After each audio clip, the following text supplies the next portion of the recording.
agama ya, karena mungkin Iya. juga agama itu juga mungkin bisa dipahami juga dari berbagai macam aspek.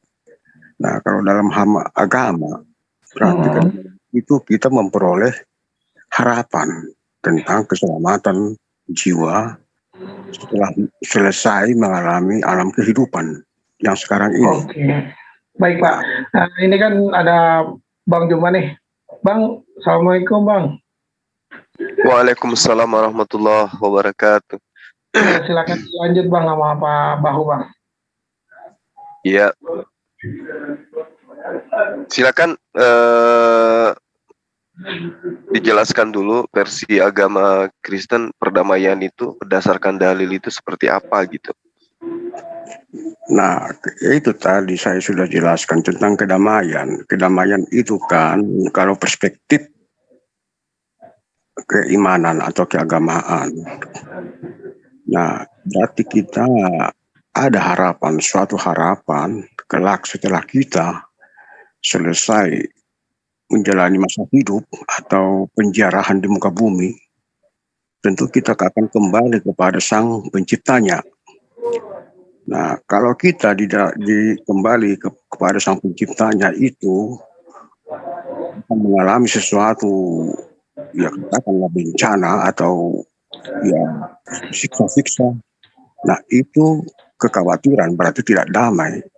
Tetapi kalau kita sekarang sudah punya harapan, saya kelak akan mati menghadap kepada Sang Khalik. Nah, Sang Khalik akan memberikan suatu kedamaian, bukan kedukaan atau bukan suatu air mata, bukan duka ya. Nah, kalau kita sudah diberikan ada harapan tentang kedamaian, ketenteraman, tidak ada suka, tidak ada duka, tidak ada perkabungan, itulah kedamaian yang ilahi. Seperti yang sudah tertulis sebenarnya di dalam nubuat-nubuat tentang akhir zaman, akan diturunkannya tentang kota Yerusalem yang baru. Di kitab Wahyu tertulis, dikisahkan itu. Nah, di dunia yang baru itu, di situ dikisahkan tidak ada lagi duka, tidak ada lagi air mata. Jadi sana hanya ada sukacita. Itulah kedamaian yang dikejar oleh manusia ketika selama masih hidup. Itu yang saya pahami tentang kedamaian itu. Oke. Baik. Makasih penjabaran sahabat kita ya tentang kedamaian di dalam ajaran Kristen. Jadi ketika umat Islam itu berbicara mengenai kedamaian, maka Islam itu sangat jelas.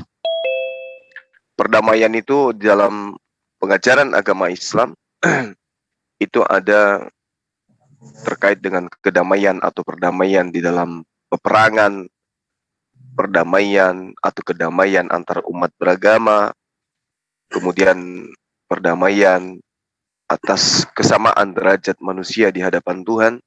Itu hal yang penting di dalam kajian Islam.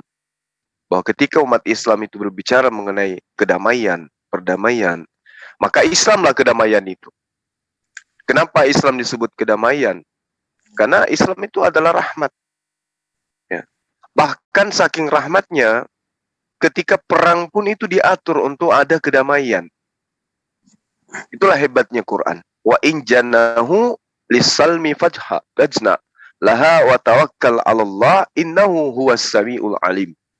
Tetapi jika mereka ya orang yang memerangi kamu ini kemudian condong kepada perdamaian, maka terimalah dan bertakwalah kepada Allah. Sungguh Dia Maha mendengar, Maha mengetahui. Jadi di dalam peperangan saja itu menjelaskan bahwa Islam itu sangat menjunjung tinggi kedamaian, perdamaian dan diplomasi. Ini cerminan bahwa agama disebut damai ketika agama itu diatur oleh aturan main. Ada SOP yang mengatur ke semua aspek yang terkandung dengan apapun yang berhubungan dengan keagamaan. Nah, inilah yang ditemukan di dalam ajaran agama Islam. Jika yang memerangi kamu itu condong kepada perdamaian, maka terimalah perdamaian itu dan bertakwalah kepada Allah, sungguh Allah Maha mendengar, Maha mengetahui. Ini hanya ditemukan di dalam konsep kedamaian, perdamaian di dalam Islam. Kalau di dalam kitabnya teman Kristen yang mereka ambil dari Perjanjian Lama, itu sangat jelas itu, memerangi ya, sampai kepada apapun harus dibinasakan, yang bernapas semua harus dimatikan, mau anak-anak, mau dia bayi, mau dia perempuan, orang tua, bahkan binatang pun itu diperintahkan untuk dibasmi. Nah, Islam kemudian datang mengatur hal yang seperti itu. Wa in janahu lisalmi fajna laha wa tawakkal 'ala Allah. Maka lakukan perdamaian. Jika kemudian yang memerangi itu menginginkan adanya perdamaian, maka yuk melakukan perdamaian. Ini bukan cuma teori, tapi juga ada praktek. Dan yang terpenting kemudian kaidah di dalam Al-Quran itu ada. Nah, kemudian ketika Islam berbicara mengenai perdamaian atau kedamaian antar seluruh umat manusia, dia tidak pandang bulu Islam itu. La ikraha fiddin. Ya. Kada tabayyana rusydu minal ghayy. Jadi tidak mesti harus Islam baru kemudian berdamai. Tidak. Islam itu menganjurkan kedamaian dengan siapapun. Makanya tidak ada paksaan. Tidak ada paksaan menganut agama Islam. Sesungguhnya telah jelas perbedaan antara jalan yang benar dengan jalan yang sesat. Barang siapa yang memilih ingkar kepada tagut, barang siapa ingkar kepada tagut dan beriman kemudian kepada Allah, maka sungguh dia telah berpegang teguh pada tali yang sangat kuat yang tidak akan putus. Allah Maha mendengar, Maha mengetahui. Jadi data ini itu jelas tidak ada paksaan untuk dapat memasuki agama Islam. Islam tidak disebarkan dengan menggunakan pemaksaan, dengan cara-cara yang tidak baik, dengan cara-cara yang kemudian kesaksian-kesaksian palsu, dengan cara-cara kemudian mengajak orang itu masuk dengan iming-iming uang, ekonomi, jabatan. Islam tidak mengenal itu. Namun Islam memberikan argumen atau penjelasan yang valid, sehingga orang-orang yang mendengarkan dakwah dapat menerima dengan hati terbuka tanpa ada keterpaksaan, tanpa ada unsur uang, tanpa ada unsur jabatan, tanpa ada unsur janji-janji untuk dilayani dari sisi kesehatan. Agama Islam adalah agama yang sempurna dari segi kedamaian, agama yang menjadi jalan keluar dari berbagai kesulitan dalam hidup ini. Nah, itulah yang makanya Islam disebut rahmat bagi seluruh semesta alam. Berbicara mengenai kedamaian, Islam begitu sangat jelas. Kalau hanya karena beda agama, Islam tidak akan melakukan peperangan. Kalau hanya karena beda keyakinan, Islam tidak akan melakukan kekerasan. La ikraha fiddin. Itu sudah merupakan tali simpul yang tidak bisa ditawar-tawar di dalam konsep ajaran kedamaian dalam Islam. Sedikit lagi. Lalu kemudian, Islam juga mengenal kesetaraan derajat. Ini yang dipahami kemudian oleh Islam, sehingga tidak perlu ada kericuhan. Tidak perlu ada kemudian pertengkaran. Karena Islam telah mengatur dengan damai, Islam telah menjelaskan dengan valid bahwa kesetaraan itu hanya ada pada diri Allah. Dialah yang harus kemudian memaknai. Ya, Allah lah yang harus kemudian memaknai dia di mana dan siapa di antara hambanya yang taat kepadanya. Oleh karena itulah Islam mengakui, ya ayuhan nas, inna khalaqnakum min zakari wa untha wa ja'alnakum syu'uba wa qabaila lita'arafu inna akramakum indallahi atqakum innallaha alimun khabir. Wahai manusia, jadi seruannya kepada manusia. Jadi umat Islam tidak punya kemudian wewenang, kapasitas untuk melakukan penekanan kepada orang di luar daripada golongannya. Seruannya jelas, ya ayuhan nas, inna khalaqnakum min zakarin wal untha. Wahai manusia, sungguh kami telah menciptakan kamu dari laki-laki dan seorang perempuan. Kemudian kami jadikan kamu berbangsa-bangsa dan bersuku-suku, agar kamu saling kenal mengenal. Sesungguhnya yang paling mulia di antara kamu di sisi Allah ialah orang yang paling bertakwa. Sungguh Allah Maha mengetahui, Maha meneliti. Jadi umat Islam tidak pernah sakit hati dengan mereka yang tinggi jabatannya, dengan mereka yang mayoritas, dengan mereka yang punya banyak harta, dengan mereka yang memiliki keilmuan yang tinggi. Islam nggak pernah sakit hati sehingga menimbulkan sesuatu yang tidak melahirkan kedamaian. Kenapa? Islam diajarkan bahwa sesungguhnya di hadapan Allah, inna akramakum indallah atqakum. Poin penilaiannya kemudian bukan harta, bukan tahta, bukan wanita, melainkan adalah ketakwaan. Makanya di dalam ajaran agama Islam itu, Pak, dianjurkan untuk berlomba-lomba menjadi hamba yang bertakwa dengan melakukan amalan-amalan yang ikhlas menuju kepada keridhaan Allah. Jadi Islam itu sangat terang ketika berbicara mengenai kedamaian. Saya kira 3 dalil ini mencerminkan poin tidak ada jalan atau sisi atau celah bagi umat Islam kemudian untuk tidak melakukan kedamaian di atas muka bumi ini. Itu poin, dan kiranya umat Islam bisa memahami dan bisa mempraktekkan di dalam kehidupan sehari-hari. Demikian sementara.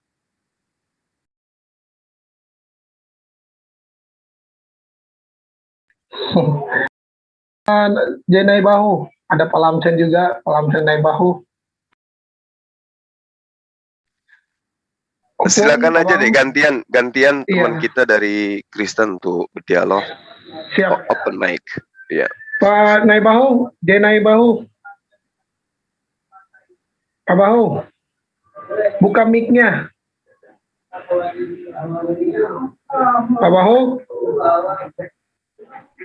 Tahu yang Iya. mana ada 2 ini. Iya, Pak Jenai Bahu. Jenai Bahu dulu, Pak Lamsen. Siapa yang berbicara ini? Pak Lamsen sama Pak Jenai Bahu. Silakan Pak Jenai Bahu dulu. Oke, kalau saya tadi memahami argumentasi panjang lebar yang dikeluarkan Ustadz Juma, itu sepertinya seakan-akan misi untuk mencari perdamaian. Nah, menurut berdasarkan perspektif sudut agama, tetapi itu bersifat misi. Tadi saya sudah menjelaskan tentang kedamaian itu bersifat sudah ya tujuan lah ya, bukan misi, itu tujuan yang dicari oleh setiap manusia. Nah, kalau berbicara juga tentang perdamaian, tadi disinggung perdamaian, bukan perdamaian dengan damai berbeda. Kalau perdamaian bersifat rekonsiliasi atau pemulihan kembali, ya katakanlah seperti hal yang bertikai sekarang, yang bertikai Ukraina dengan Rusia lah ya. Nah, kalau itu diadakan perdamaian, maka itu sama dengan rekonsiliasi, memulihkan kembali hubungan. Nah, itulah kalau perdamaian. Beda dengan damai. Kalau damai itu sesuatu hal yang membahagiakan secara jiwa, kalau perspektif rohani. Bukan seperti yang dijelaskan tadi, itu bersifat misi. Tentang Islam begini caranya, ini, itu sebetulnya misi atau aktivitas yang dilakukan oleh dari sudut pandang Islam. Tetapi kalau saya tadi menjelaskan itu tentang damai, nah kita setelah mati ini tentunya kita tidak ingin masuk ke dalam sesuatu yang sifatnya penyiksaan, yang ya katakanlah masuk neraka. Jadi kalau kita masuk neraka, tujuannya untuk apa kita melakukan suatu aktivitas kebaikan. Jadi kalau membaca daripada apa yang ditulis oleh Rasul Paulus di kitab Filipi, nah untuk mencari kedamaian itu harus bisa dia berdamai terlebih dahulu dengan dirinya sendiri, dengan berkata, pikirkanlah tentang kebaikan, tentang keindahan, semua yang enak didengar, sedap dipandang mata, kalam dan seimbang, maka semua itu akan kau peroleh. Itulah ajaran Paulus di kitab Filipi. Nah, jikalau kita tidak mampu berrekonsiliasi dengan diri kita sendiri, suatu hal yang tidak mungkin kita berrekonsiliasi dengan orang lain, siapapun itu. Sebab tidak ada nasihat yang baik di dunia ini kecuali nasihat itu datang daripada dirinya sendiri. Nah, boleh kita memberikan nasihat-nasihat kepada orang lain panjang lebar ini dan itu. Jika orang itu tidak menasihati dirinya, maka nasihat itu akan sia-sia. Oke, jadi itulah tentang sasaran kedamaian menurut perspektif ajaran Kristen ya. Rekonsiliasilah dulu dengan dirinya sendiri. Itu seperti yang sudah diajarkan Filipi tadi. Yang sudah diajarkan Rasul Paulus di Filipi.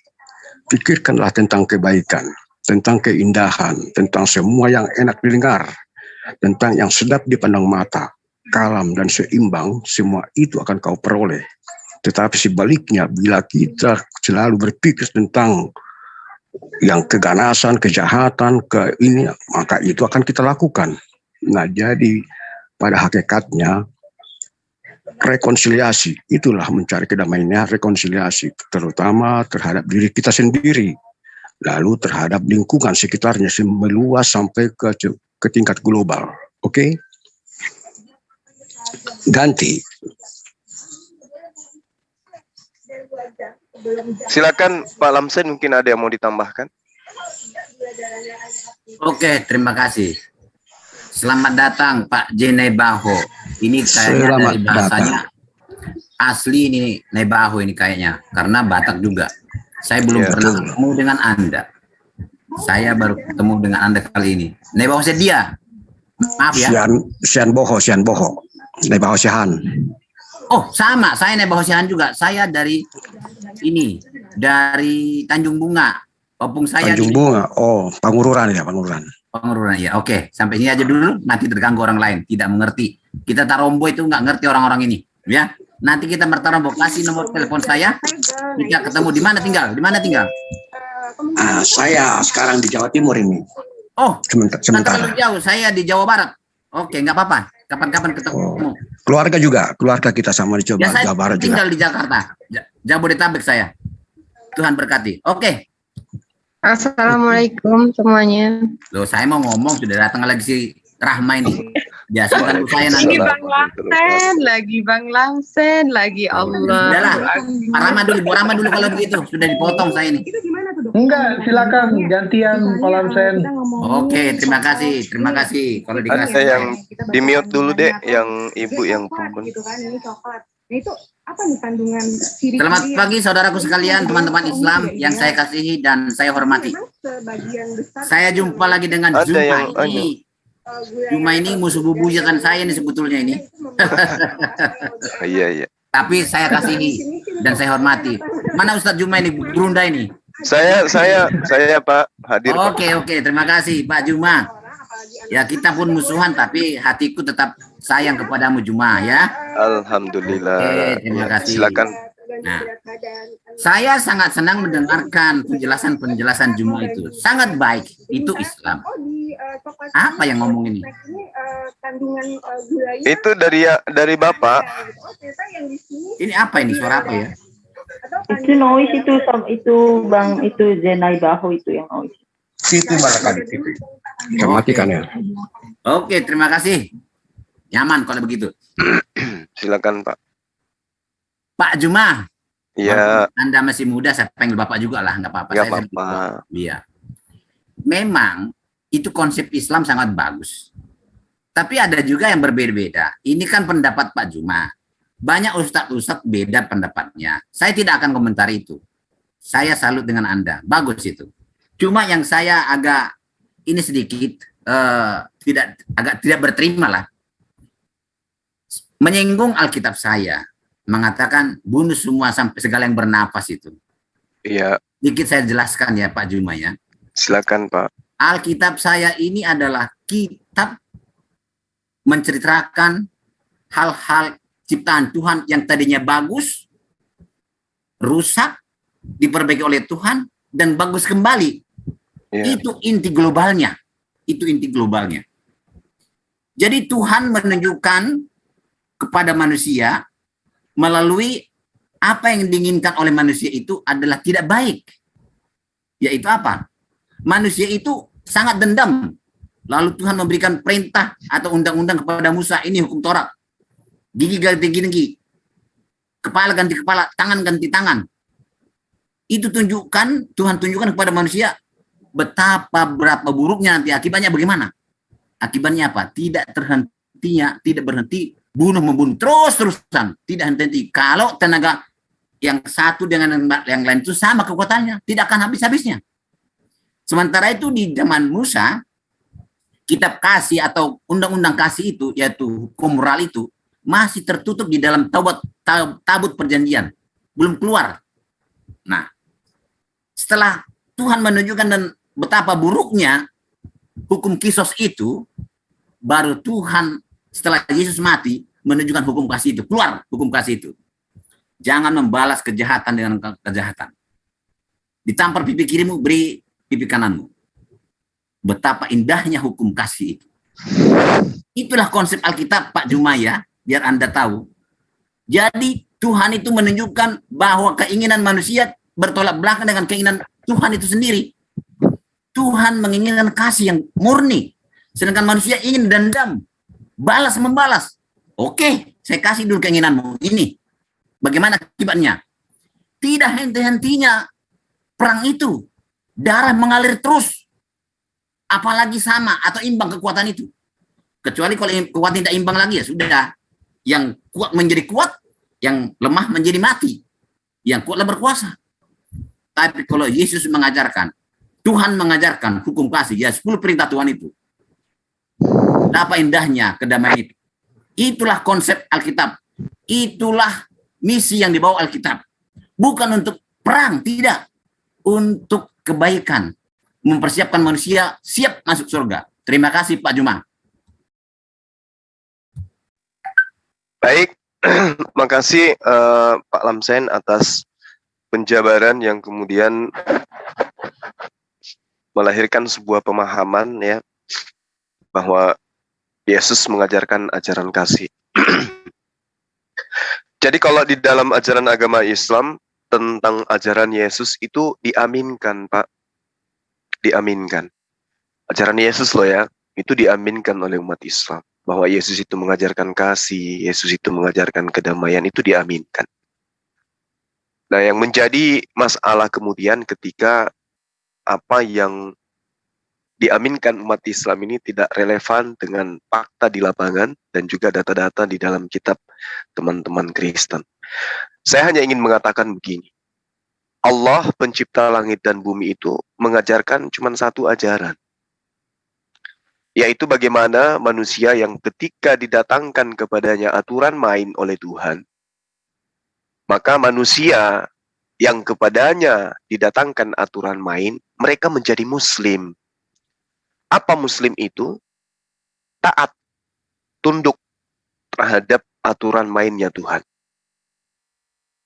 Nah, ketika kemudian Tuhan dari zaman ke zaman memberikan aturan main, di mana aturan mainnya ini jelas Tuhan menginginkan agar manusia yang kepada mereka didatangkan aturan, supaya manusia tunduk kepada aturan itu menjadi kemudian manusia ini masuk dalam predikat hamba yang berserah diri, dan yang berserah diri ini kemudian di dalam Islam disebut muslim. Rentetan nabi, rentetan ajaran yang kemudian diberikan oleh Tuhan pencipta langit dan bumi kepada para nabinya, itu adalah sebuah aturan main yang Tuhan berikan kepada manusia untuk kemudian diteguhkan di atas muka bumi. Dengan datangnya Islam kemudian, maka aturan main itu dijelaskan, al-yauma akmaltu lakum dinakum wa atmamtu alaikum ni'mati wa raditu lakum Islam madinah. Kenapa hal ini diterangkan oleh Al-Quran seperti itu adanya? Karena memang seluruh para nabi mengajarkan ajaran yang sama. Maka setelah kesempurnaan ajaran itu ada, dibawa oleh baginda Rasul Muhammad SAW, maka Al-Quran menerangkan, pada hari ini telah kusempurnakan untuk kamu ajaran agamamu, dan telah kucukupkan kepadamu nikmatku, dan telah kuridai ajaran keselamatan itu jadi agama bagimu. Lalu kemudian Al-Quran juga menerangkan, Rabbana innaka jami'un nas liyaumil la raiba fi, innallaha la yukhliful mi'ad. Ya Tuhan kami, Engkaulah yang mengumpulkan manusia pada hari yang tidak ada keraguan padanya. Ini yaumul hisab, ini di padang mahsyar. Sungguh Allah tidak menyalahi janji. Jadi Allah itu memiliki janji, memiliki poin terhadap kepada nabi-nabi dan kaumnya berdasarkan masa dan tempo daripada umat manusia di masa nabi masing-masing. Kemudian Al-Quran juga menerangkan, wa may yabtaghi ghairal islami dinan falay yuqbala minhu wa huwa fil akhirah minal khasirin. Di ayat ini jelas menerangkan barang siapa yang mencari ajaran selain daripada ajaran keselamatan yang diajarkan oleh para utusan, maka ajarannya, agamanya akan tertolak, tidak akan diterima. Dan di akhirat mereka termasuk orang-orang yang rugi. Kenapa umat Islam itu mengimani kitab-kitab, mengimani para nabi? Karena umat Islam menyadari bahwa semua ajaran para nabi itu terfokus, terpola kepada ajaran keselamatan, damai, sejahtera. Itulah yang dikatakan Shalom atau Islam. Nah, oleh karena itu, ketika Islam menjelaskan tentang kedamaian, Islam menjelaskan tentang perdamaian, maka kedamaian di atas dunia dan di akhirat, di kehidupan berikutnya itu ditopang oleh aturan mainnya Tuhan, ketentuan-ketentuannya Tuhan. Makanya di dalam kitabnya Bani Israel, agama Yahudi, itu sangat jelas, agar engkau memperoleh kasih karunia, agar engkau memperoleh hidup, maka engkau harus hidup di dalam mentaati ketetapan-ketetapanku, aturan-aturanku, dan hukum-hukumku. Jadi bagi Bani Israel, ya, umatnya Nabi Musa, umatnya Nabi Isa, mereka harus tunduk patuh kepada aturan Tuhan. Bukan berarti aturan Tuhan itu kemudian dianggap kutukan, lalu mengambil sebuah mengambil kemudian korban untuk dijadikan sebagai tumbal penebus. Ini yang dipahami oleh Al-Quranul Karim. Oleh karena itulah kemudian Islam dengan gagahnya mengatakan, al-yawma akmaltu lakum dinakum wa atmamtu alaikum ni'amata wa raditu lakum Islam madinah. Artinya secara bebas bahwa Allah dulu telah memberikan aturan main kepada para nabi, tetapi terbatas terhadap kemampuan umatnya pada zamannya. Setelah Islam datang, barulah kesempurnaan ajaran para nabi itu include di dalam Al-Quranul Karim. Maka ketika berbicara mengenai perdamaian, Al-Quran sempurna. Ketika berbicara mengenai ekonomi, politik, ketatanegaraan, hukum pewarisan, dan seterusnya, semua tersimpul di dalam Al-Quran dan tidak ditemukan di dalam ajaran lain. Jadi kedamaian itu, kesimpulan saya adalah, kedamaian itu adalah ketika manusia tunduk patuh terhadap perintah Tuhan yang datang kepada para nabi. Demikian, silakan. Terima kasih, Brunda. Terima kasih. Sangat baik penjelasannya tentang ajaran Islam.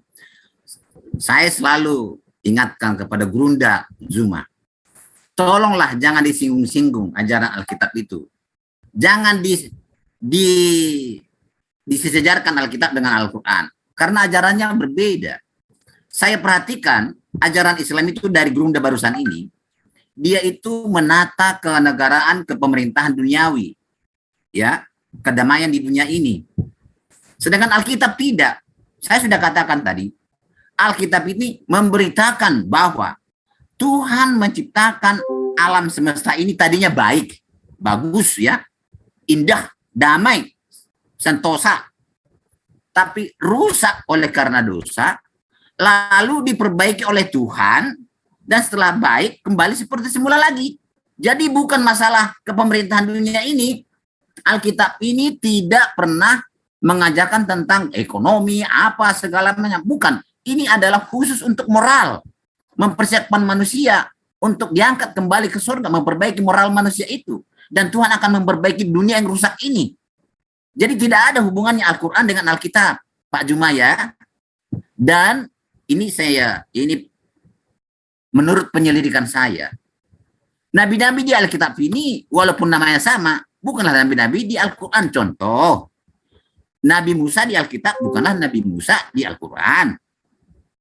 Tuhannya di Alkitab itu bukanlah Tuhan di Al-Quran. Jadi beda. Makanya ajarannya beda, misinya beda. Jadi saya tidak salahkan Juma di situ. Cuma janganlah disinggung-singgung masalah kitab kami. Karena beda ajarannya. Bertolak belakang. Terima kasih Juma. Oke, silakan Pak Naibaho. Yang satu mungkin ada yang mau ditanggapi, silakan ditambahkan, silakan Pak. Sebelum saya. Oke, jadi saya memang sedikit agak gimana ya, agak bingung bagaimana tentang ajaran Islam itu kedamaian. Sekali dicampur-campurkan hubungan antara ajaran Alkitab ke ajaran yang duniawi. Seperti yang menghubung-hubungkan tentang kedamaian ekonomi dan segala macam. Sebenarnya sasaran kitab suci itu bersifat rohaniah. Mutlak itu ajarannya bersifat tentang kerohaniahan, bukan katalah keduniawian kah, cara warisan kah, dan segala macam. Itu sifatnya urusan duniawi. Nah, memang sekalipun urusan duniawi terpisah secara total. Nah, sudah dikatakan kita lakukanlah kejujuran duniawi itu, sebab Tuhan pun memang mengajarkan itu. Tetapi itu dari bagian-bagian daripada isi Alkitab itu sebenarnya. Nah, seperti berbuat keadilan bersesama. Nah, itu memang diajarkan Alkitab. Tetapi tujuan daripada kitab suci itu untuk bagaimana kita mengenal Tuhan itu secara benar. Itu tujuannya yang saya ketahui. Tetapi kalau sudah dihubungkan dengan ajaran Alkitabnya dengan ajaran keduniawian, nah kita jadi sulit membahasnya itu kemana arah pembicaraan itu. Nah, kalau kita berbicara tentang Alkitab, sementara kita berhadapan dengan aturan-aturan duniawi, ekonomi kah, warisan kah, dan segala macam. Nah, tetapi saya hanya mengatakan itu ya tentang apa itu materinya, tentang kedamaian. Nah, kita carilah kedamaian itu berdasarkan dengan pengenalan Tuhan yang benar, yang menciptakan manusia menurut gambar dan rupa Allah itu sendiri, agar kita melakukan kehendak segala apa yang dikehendaki Tuhan menurut gambar dan rupa Allah itu sendiri. Itulah tujuannya ya.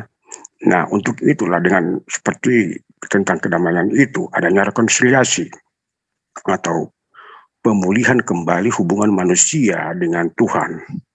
Nah, karena kita manusia sejak Adam dan Hawa sudah memakan buah pengetahuan itu, manusia menjadi terpisah dari Tuhannya. Karena terpisah berarti terbuang. Yang semula berada di surga, harusnya tidak ada kematian, tidak ada segala macam duka, tidak ada. Tetapi karena sudah terpisah, sehingga ada menghadapi berbagai macam keduniawian, yaitu kejahatan kah, segala macam kah. Nah, karena kita sudah terpisah. Nah, itulah sebabnya kedamaian itu harus diambil kembali. Bukan manusia yang bukan manusia yang mencari, tetapi Tuhanlah yang memberikan kedamaian itu kepada kita. Tinggal manusia itu mau terima atau enggak. Dia sudah mengaruniakan putranya yang tunggal agar dia mengikutinya. Nah, itulah yang dikenal dengan rekonsiliasi, mengenal Tuhan. Sebab Tuhanlah yang bisa memberikan kedamaian, yaitu kedamaian pada akhir zaman, memasuki kota Yerusalem yang baru. Nah, disitulah nanti kedamaian itu ada. Tidak ada duka, tidak ada air mata, hanya ada sukacita. Itulah kedamaian yang ilahi. Oke, lanjut, ganti. Baik, makasih Pak Lamsen dan juga saudara saya Bapak Naibaho. Jadi Islam dikatakan damai itu karena Islam mengatur semua aspek tentang kehidupan manusia, Pak. Mengatur tentang perekonomian, mengatur tentang politik, mengatur tentang pendidikan, mengatur tentang hubungan kepada sesama makhluk. Kedamaian itu bisa tercipta dengan adanya hal seperti itu. Bagaimana seorang anak yang memiliki harta waris tidak ada hukum-hukum pembagiannya? Bagaimana bisa menciptakan kedamaian kalau tidak ada keadilan di situ? Karena itulah kemudian Islam datang menyatakan hukum-hukum itu semua. Bukankah para nabi telah menerangkan di kitab-kitab terlebih dahulu, ya, akan datang sosok yang akan mengajarkan segala hukum-hukum tentang keadilan, pengisapan dunia akan dosa. Oleh karena itulah kemudian saya berharap kepada sahabat saya, jangan menyembunyikan kebenaran. Wala talbisul haqqa bil batil wa taktumul haqqa wa antum ta'lamun. Jangan. Jangan kemudian kita ini ingin mencampur adukkan yang hak dengan yang batil dengan meninggalkan aturan mainnya. Jadi kita diperintahkan jangan menyembunyikan yang hak itu sedang kita mengetahui. Jadi kalau ada hukum dari langit yang menerangkan tentang sebuah konsep, jalankan konsep itu. Karena itulah kemudian, bukannya saya ingin menyinggung, bukan. Saya hanya ingin menerangkan begini, Al-Quran itu menerangkan bahwa seluruh ajaran para nabi itu sama. Walamma ja'ahum rasulun min indillah musaddiqan lima ma'ahum nabata fariqum minal ladina utul kitaba kitaballahi wara azhurihim ka'annahum la ya'lamun. Datang kepada orang-orang terdahulu sosok rasul, sosok nabi yang membenarkan apa yang kemudian Allah berikan kepada mereka. Lalu kemudian sebagian dari mereka ini melemparkan ajaran itu. Mereka menolak ajaran itu. Mereka membuang ke belakang. Seolah-olah mereka tidak mengetahui bahwa itu adalah aturan mainnya Tuhan. Ini Al-Quran, Pak. Surah Al-Baqarah ayat 101 menerangkan 1400 tahun silam. Apa pembuktiannya? Bahwa Alkitab membuang semua itu. Membuang ke belakang. Lalu kemudian mengambil aturan seenak perutnya mereka dengan slogan, ya yang menurut mereka tampar kiri, tampar kanan itu. Sementara Tuhan menerangkan, ya, hidup menurut ketetapanku dan tetap mengikuti peraturanku dengan berlaku setia, itu adalah orang yang benar dan ia pasti hidup. Demikianlah firman Tuhan. Yeskel 18:9. Ini aturan main, Pak. Ya, jadi kalau Bapak kemudian mengatakan, jangan ngambil kitab kami, nggak bisa. Karena kitab kami datang untuk meluruskan dan mengembalikan firman Tuhan yang dilemparkan ke belakang. Walamma ja'ahum rasulun min indillah. Lalu kemudian Al-Quran menerangkan, wa ma arsala min qablika ya min rasulin illa nuhi la ilaha illa ana fa'budun. Itu sudah konsep. Jadi kalau Anda hidup di masa Orde Baru, siap-siap dikritisin oleh reformasi. Karena kenapa? Adanya ketimpangan yang kemudian muncul, yang diketahui kebenarannya tapi disembunyikan. Itulah Al-Quran. Jadi kalau Islam Kristen berdialog harus seperti itu adanya. Kenapa? Karena teman-teman Kristen menggunakan kitabnya orang dulu. Sementara Al-Quran mengoreksi kitab ini. Meluruskan, memberi peringatan melalui kitab ini. Jadi harus harus ada kesinambungan, nggak boleh disembunyikan di situ. Karena itulah kemudian di awal saya mengatakan al-yauma akmaltu lakum dinakum. Ya, terus dikatakan di ayat selanjutnya wa raditu lakum Islam Madinah. Kenapa harus demikian? Karena memang para nabi mengajarkan ajaran keselamatan dan poin SOP-nya itu terkandung di dalam ajaran agama Islam. Makanya Yesus ketika berpesan Shalom alaihim, Islam atas kalian semua. Apa maksudnya di situ? Shalom atas kalian. Damai sejahtera atas kalian semua. Bagaimana kemudian bisa menciptakan sebuah kedamaian kalau aturan mainnya dihapuskan? Dihapuskan dengan matinya sosok di atas tiang salib. Bagaimana mau damai kalau kayak begitu? Maka coba kita lihat. Apakah orang-orang yang menganut ajaran kasih ini damai dalam hidupnya? Coba kita lihat. Perang dunia pertama, perang dunia kedua, dan seterusnya. Apakah mereka damai? Sementara kitab mereka itu adalah kitab yang mereka anggap sebagai kitab yang mengajarkan kasih. Tidak, kenapa? Karena secara teori dan praktek, aturan mainnya Tuhan itu sudah dihapuskan. Menggantikan dengan aturan yang mereka buat-buat sendiri. Karena itulah kemudian Islam datang untuk mengembalikan itu. Wa may yabtaghi ghairal Islam dinan falay yuqbala min wa huwa fil akhirati minal khasirin. Barang siapa mencari ajaran selain ajaran yang diajarkan oleh para nabi, dia tidak akan diterima dan di akhirat dia termasuk orang-orang yang rugi. Itu poinnya. Ajaran para nabi apa? Ya harus tetap hidup dalam ketaatan kepada Tuhan. Yang hidup di dalam hukum Taurat harus hidup di dalam ketetapan Taurat. Itu penjabarannya Islam itu kayak begitu. Jadi kita tidak bisa kemudian menghapuskan aturan mainnya Tuhan, lalu kita mengatakan ajaran kami damai, kasih kepada Tuhan, kasih kepada sesama manusia, kasihi musuhmu lebih. Oh, nggak bisa, itu teori itu. Kita nggak bisa praktekkan itu. Nggak bisa dipraktekkan itu. Kenapa? Karena kita bersuku-suku, kita berbangsa-bangsa. Semua bangsa, semua suku itu mengedepankan keinginannya untuk dikenal satu sama lain. Sehingga di situ muncul ego terhadap suku yang lain. Karena itulah kemudian data yang benar adalah hukum Tuhan datang meredam itu semua. Itu yang perlu saya sampaikan kepada dua sahabat saya yang saya cintai ini. Jadi Islam itu datang sebagai agama kedamaian karena Islam datang merangkum segala aturan main yang harus diberlakukan oleh manusia agar manusia damai. Tidak akan mungkin kemudian manusia mendapatkan kedamaian di hari kebangkitan kalau dia tidak mengikuti aturan mainnya Tuhan yang diatur melalui perantaraan para nabi. Al-Quran menerangkan, ya, perdamaian itu adalah perbuatan yang sangat baik.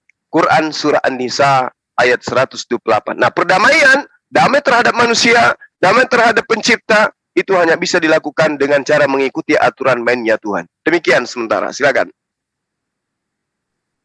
Oke, terima kasih Bang Juma, Gurunda yang baik hati. Cuma ya sedikit saya ingatkan lah, terlalu panjang omongannya Pak Juma ini, sehingga saya tidak sempat catat yang mana saya akan komentari lagi ya. Nggak masalah. Mana yang saya ingat itu saya komentari. Sungguh amat baik Tuhan itu. Ternyata rupanya Islam ini diturunkan untuk menata manusia ini dalam pemerintahan dunia. Sementara Alkitab ini tidak menyinggung tentang pemerintahan dunia. Alkitab mengatakan, tunduklah kamu kepada pemerintah dunia karena Tuhan yang menunjukkan itu, mengangkat itu menjadi raja di dunia ini. Jadi umat-umat Tuhan yang mengikuti Alkitab tunduk kepada pemerintah dunia. Aturan ekonomi, adat-adatnya, misalnya perbatasan negaranya, ya tunduk. Jadi Alkitab ini tidak mengatur tentang pemerintahan dunia, malah tunduk. Kami harus tunduk pada pemerintah yang dekat oleh Allah sendiri, Tuhan sendiri. Jadi kami disuruh tunduk kepada raja-raja yang memerintah dunia. Kalau Islam memerintah kami, ya kami tunduk. Asal kami jangan dilarang beribadah kepada Tuhan kami. Ada batasnya memang. Jadi yang kedua, Bang Juma selalu mengkait-kaitkan Al-Quran, ya nabi-nabi yang Al-Quran itu dengan nabi Alkitab. Maaf Pak Juma ya. Saya tidak menyalahkan Pak Juma di sini. Memang karena namanya sama, jadi Pak Juma pikir sama orangnya. Orangnya beda itu Pak Juma. Nanti kita pelajari atau sekarang atau kapan ya kita pelajari supaya Pak Juma ini berubah. Jangan menganggap bahwa Isa di Al-Quran itu adalah Yesus. Selalu Yesus Juma ini mengimani Yesus kami. Mari harusnya kita pelajari dulu, kita bahas dulu itu apakah sama orangnya apa enggak. Musa di Alkitab kami bukannya Musa di Al-Quran. Ini sudah saya pelajari sendiri. Abraham di Alkitab kami bukan Ibrahim di Al-Quran. Jadi tolong Pak Juma, jangan dikait-kaitkan. Dan Pak Juma ini sifatnya selalu menyalahkan orang. Saya tidak mau seperti itu. Ya. Mana ajaran Alkitab itu? Mana ajaran Al-Quran? Saya tidak mau melihat kelakuan orang. Memang Tuhan telah menurunkan aturan 10 perintah Tuhan itu. Tapi manusia melanggarnya. Saya tidak komentari itu. Karena itu kemauan manusia. Yang perlu saya mengikuti perintah Tuhan itu. Itu diri saya sendiri yang saya lihat. Saya tidak mau melihat orang lain. Perang dunia lah apa segala macam. Untuk apa? Misalnya perang dunia kemarin, perang dunia kedua, perang dunia pertama. Itu orang ini bukan berdasarkan Alkitab perangnya. Dia melanggar hukum Tuhan. Hukum Tuhan mengatakan jangan membunuh. Kok dibunuh, kok dibom? Berarti dia bukan umat Tuhan. Itu bagi saya Juma ya.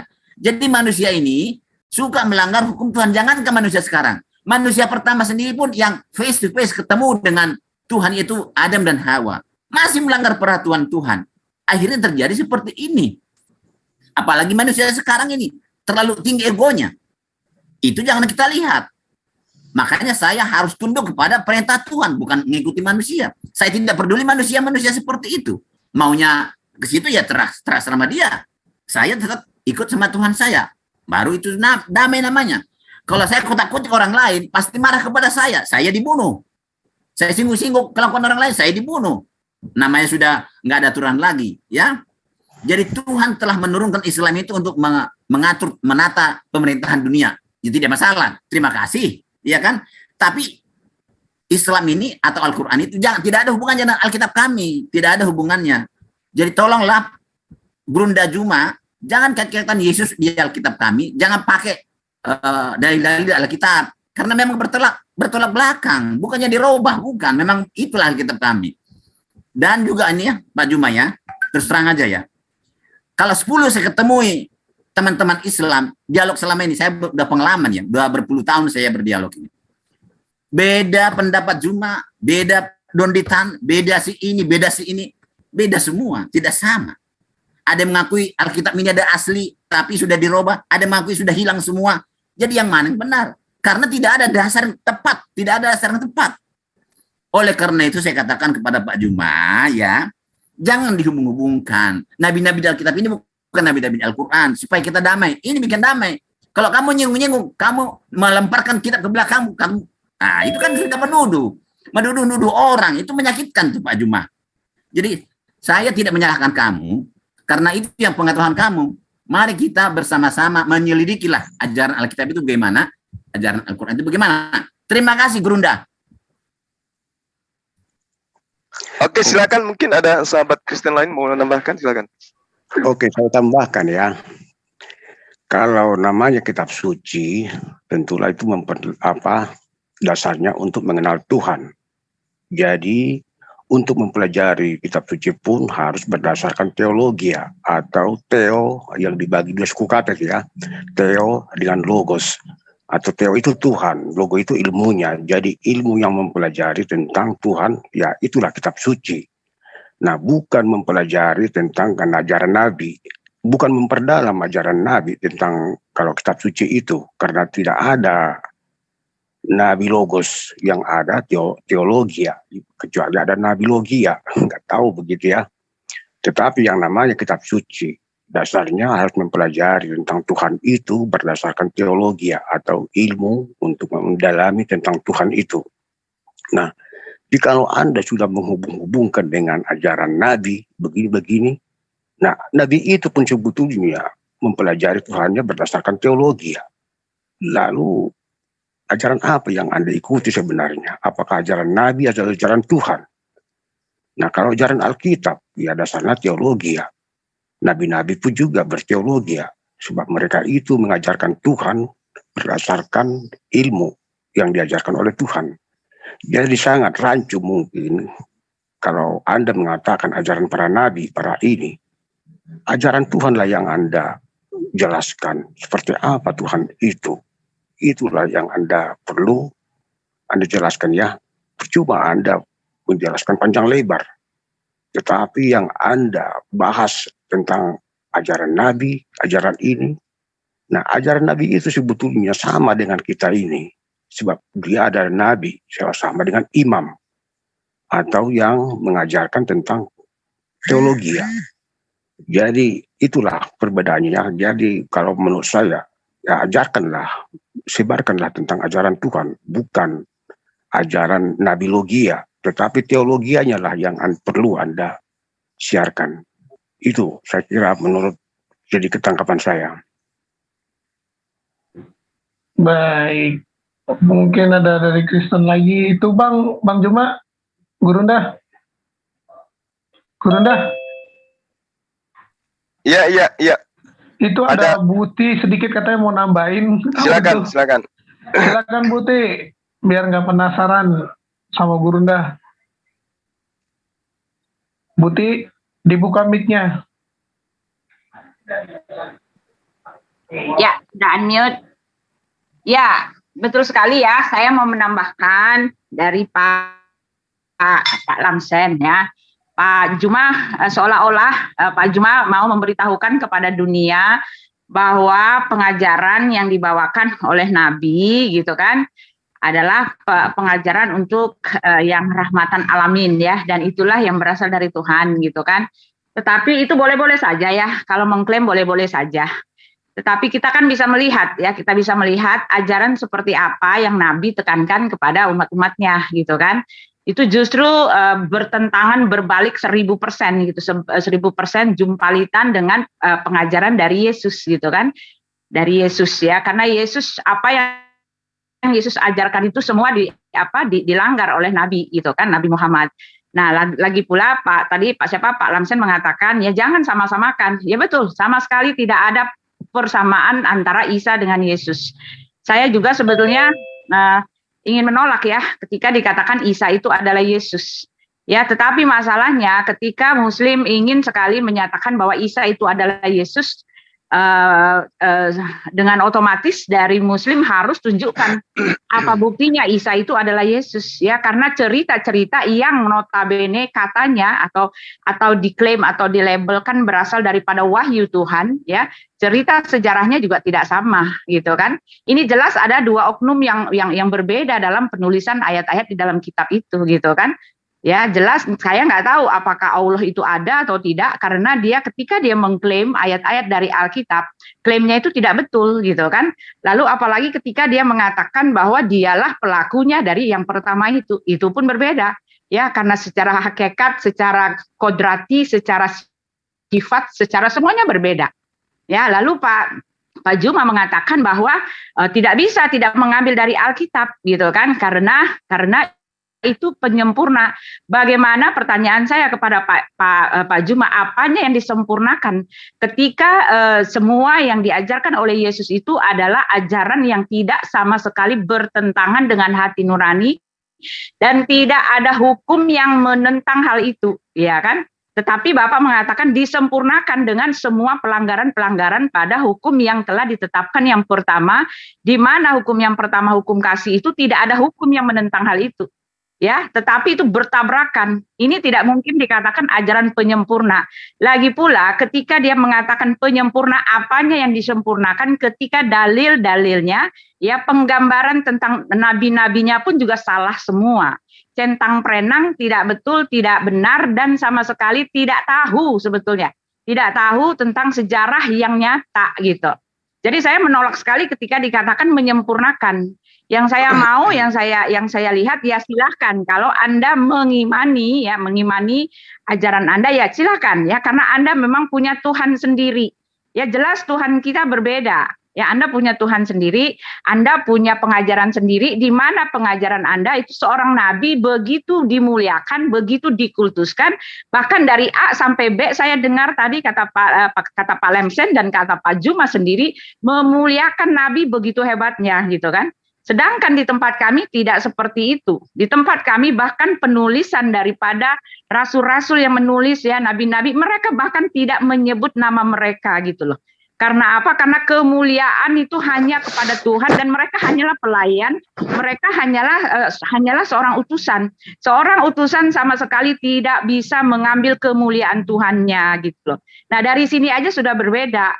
Jadi betul, saya mendukung sekali pernyataan Pak Lamsen. Iya silahkan saja, supaya tidak terjadi apa-apa, supaya tidak silahkan saja Bapak mengimani Tuhannya Bapak. Kami pun menghormatinya gitu. Tetapi untuk mencari yang benar ya kembalilah kepada yang pertama gitu kan. Karena apa? Karena Alkitab itu adalah yang original. Nah itu dia. Ya datang aja kepada original, jangan yang originalnya diacak-acak. Bapak datang aja percaya kepada yang original gitu. Ya itu saja. Terima kasih. Baik. Saya kira 3 cukup ya. Jadi gini, saya tanggapi dari saudara saya Pak Martin yang pertama tentang Pak Lamsen ya. Tentang apa yang kemudian tertuang di dalam Al-Qur'an itu, Anda katakan jangan bawa-bawa kitab Anda. Sebenarnya sederhana gitu loh. Kalau teman-teman Kristen tidak mau bersinggungan dengan apa yang diinformasikan 1400 tahun yang silam, maka bersegeralah untuk kemudian melepaskan, menanggalkan semua poin-poin yang terkait dengan Islam di dalam kitab Anda. Itu sederhananya. Selama masih menggunakan istilah-istilah Islam di dalam kitab Anda, maka selama itu Anda akan terjerat oleh apa yang tertuang di dalam Al-Quran. Sederhana kok itu. Wala talbisul haqqu bil batil wa taktumul haqqa wa antum ta'lamun. Jangan kau campur adukkan yang hak dengan yang batil. Ini akan kena kepada Kristen selama Kristen tidak menyadari bahwa mereka sendiri yang menyeburkan dirinya untuk dibahas oleh Al-Quran. Kitabnya dikatakan sebagai Alkitab. Tuhannya disebut dengan sebutan Allah. Yesus mereka sebut dengan Isa Al-Masih. Paulus disebut dengan kata Rasul. Dan banyak lagi, bahkan kata mujizat, kata iman, semua nyantol di kitabnya. Jadi bagaimana mungkin Al-Quran mau melepaskan Kristen untuk bebas seenaknya saja melenggang? Gak bisa. Kalau Anda ingin melepaskan diri dari Quran, harus percaya diri, harus menjadi agama Yunani. Sama seperti Buddha, Hindu, mana ada dibahas di Quran. Andalah yang menjerat diri Anda masuk ke dalam Quran. Karena Al-Quran itu lebih dulu datang daripada kitab Anda yang terbit di lembaga Indonesia kita. Islam Al-Qurannya 1400 tahun silam telah menceritakan ini. Walamma ja'ahum kitabum min indillah musaddiqan lima ma'ahum wa kanu min qablu yastaftihun dan seterusnya. Al-Quran berbicara mengenai Alkitab. Datang Anda yang tadinya biblos, Anda pakai kata Alkitab, ya kena. Lalu kemudian sekarang Anda ingin kembali menilai Al-Quran yang 1400 tahun silam dengan menggunakan kitab yang diterbitkan tahun 1954. Nyambungnya di mana? Yang ada Al-Quran menilai kitab Anda, meskipun Kristen lebih dulu. Tapi kitabnya yang kita lihat. Gitu loh, Al-Quran tidak mengada-ngada dalam hal ini. Jadi ketika saudara saya Pak Lamsun mengatakan, jangan bawa Alkitab kami, tunggu dulu. Kalau Anda mengatakan jangan bawa Biblos, nah kami akan bingung nih. Biblos yang Anda maksud ini yang mana? Oh ternyata perjanjian baru, Biblos ya. Kami nggak akan bawa itu. Tapi ketika Anda mengatakan Alkitab, maka semua rentetan yang dimaksud dalam Al-Quran harus bersentuhan langsung dengan kitab Anda. Contoh misalnya, wa ma arsalna min qablika mir rasulin illa nuhi ilaihi annahu la ilaha illa ana fa'bud. Benarkah Yesus mengajarkan tidak ada Tuhan selain Allah? Benar. Coba. Yohanes 17 nomor 3. Bersentuhan langsung, Pak. Kecuali Anda punya kitab diganti kata Allah itu menjadi Theos atau Theon. Nah, kami tidak akan bawa-bawa itu. Jadi jangan menggurui kita dengan jangan bawa kitab, jangan kayak begitu. Lalu kemudian ketika Anda mengatakan semuanya salah, kayak yang Bu Uti, semua salah, berbicara tentang ini semua salah. Lalu Bu Uti, kalau kita melihat, jangan lihat kepada Al-Quran, telaah masuk ke dalam kitab Anda. Bagaimana ketika pengarang-pengarang kitab Anda mengatakan tertulis di Mazmur, tertulis di Yesaya, tapi ketika diselidiki di internal kitab Anda, ternyata tidak ada di Mazmur, tidak ada di Yesaya. Tertulisnya apa? Tidak ada di Taurat. Tertulisnya di Meliaki, tertulisnya di Matius, di Markus, di Yohanes. Ada tertulis di dalam Torah, kata Lukas. Kata Paulus, ada tertulis di hukum Taurat. Ternyata setelah dicek tidak ada di hukum Torah. Tertulisnya di Galatia. Tertulisnya di Markus, Lukas. Itu loh. Antar ayat, antar kitab dalam satu rentetan buku, cakar-cakaran. Dan bisa saya buktikan itu. Jadi jangan kemudian buku yang kayak Anda punya itu menilai Quran. Al-Quran itu sangat jelas. Walamma ja'ahum rasulun min indillah musaddiqan lima ma'ahum. Nabatha fariqum minal ladina utul kitaba. Kitaballahi wara azhurihim ka'annahum la ya'lam. Anda nggak bisa bantah. Ini 1400 tahun silam yang dia ceritakan. Ini teks yang bercerita di mana teks ini ada 1400 tahun silam. Kitab Anda belum berumur 100 tahun. Ya itu yang perlu sahabat-sahabat Kristen pahami gitu loh ya. Lalu kemudian saudara saya Pak Naibaho, jelaskan ajaran Tuhan. Jangan kau jelaskan ajaran Nabi. Nah ini dia. Kekonyolan demi kekonyolan yang dipertontonkan. Orang Pak disebut Nabi karena menerima ajaran Tuhan.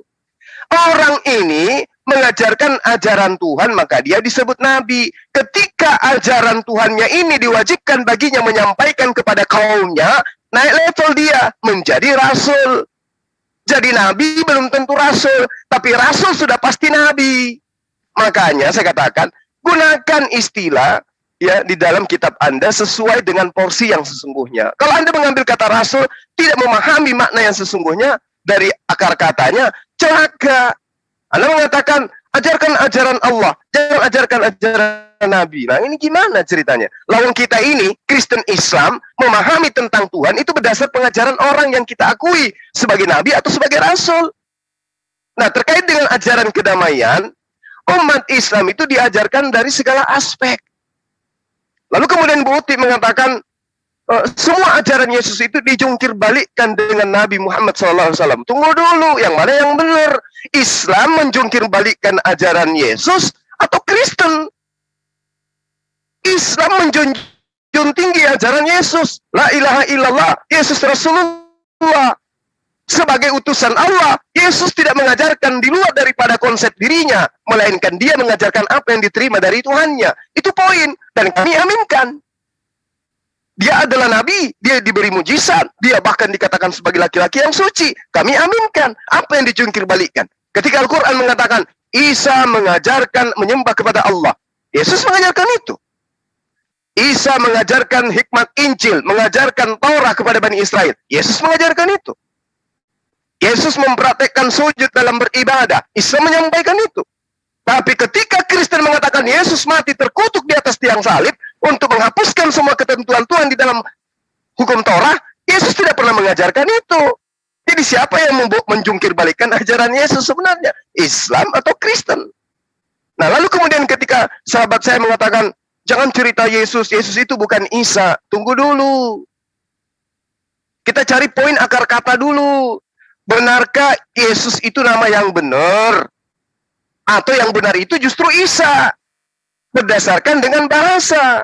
Karena yang kita sedang ceritakan ini, Islam ataupun Kristen, bukan tokoh di Yunani, tapi tokoh yang hidup di Timur Tengah, tepatnya di Yerusalem, yang menutur bahasa Aramaik, yang menuturkan bahasa Abrahamaik, di mana bahasa Arab dan juga bahasa Aramaik, Ibrani itu adalah bahasa serumpun. Bahasa Yunani, beda dia. Jadi kalau berbicara mengenai Iso, Yaso, Isa, itu sama orangnya. Jadi sosok yang datang kepada Bani Israel lahir tanpa ayah, itulah dia. Kami sebut Isa, ya. Orang Ibrani menyebutnya Yaso. Lalu kemudian ya orang Kristen menggunakan namanya dengan sebutan Yesus. Kalau nabi yang datang kepada Bani Israel tanpa ibu, tanpa ayah, yang mengajarkan Bani Israel kembali menegakkan hukum Torah, hari ini muncul di tengah-tengah kita misalnya, dia turun ke Jakarta, kemudian orang Kristen panggil Yesus, dia tidak akan balik. Percaya saya, dia tidak akan merasa terpanggil, karena itu bukan namanya. Tapi ketika umat Islam menyerunya, Isa, pasti sosok ini akan berbalik kepada yang menyeruhnya. Kenapa? Itu nama dia.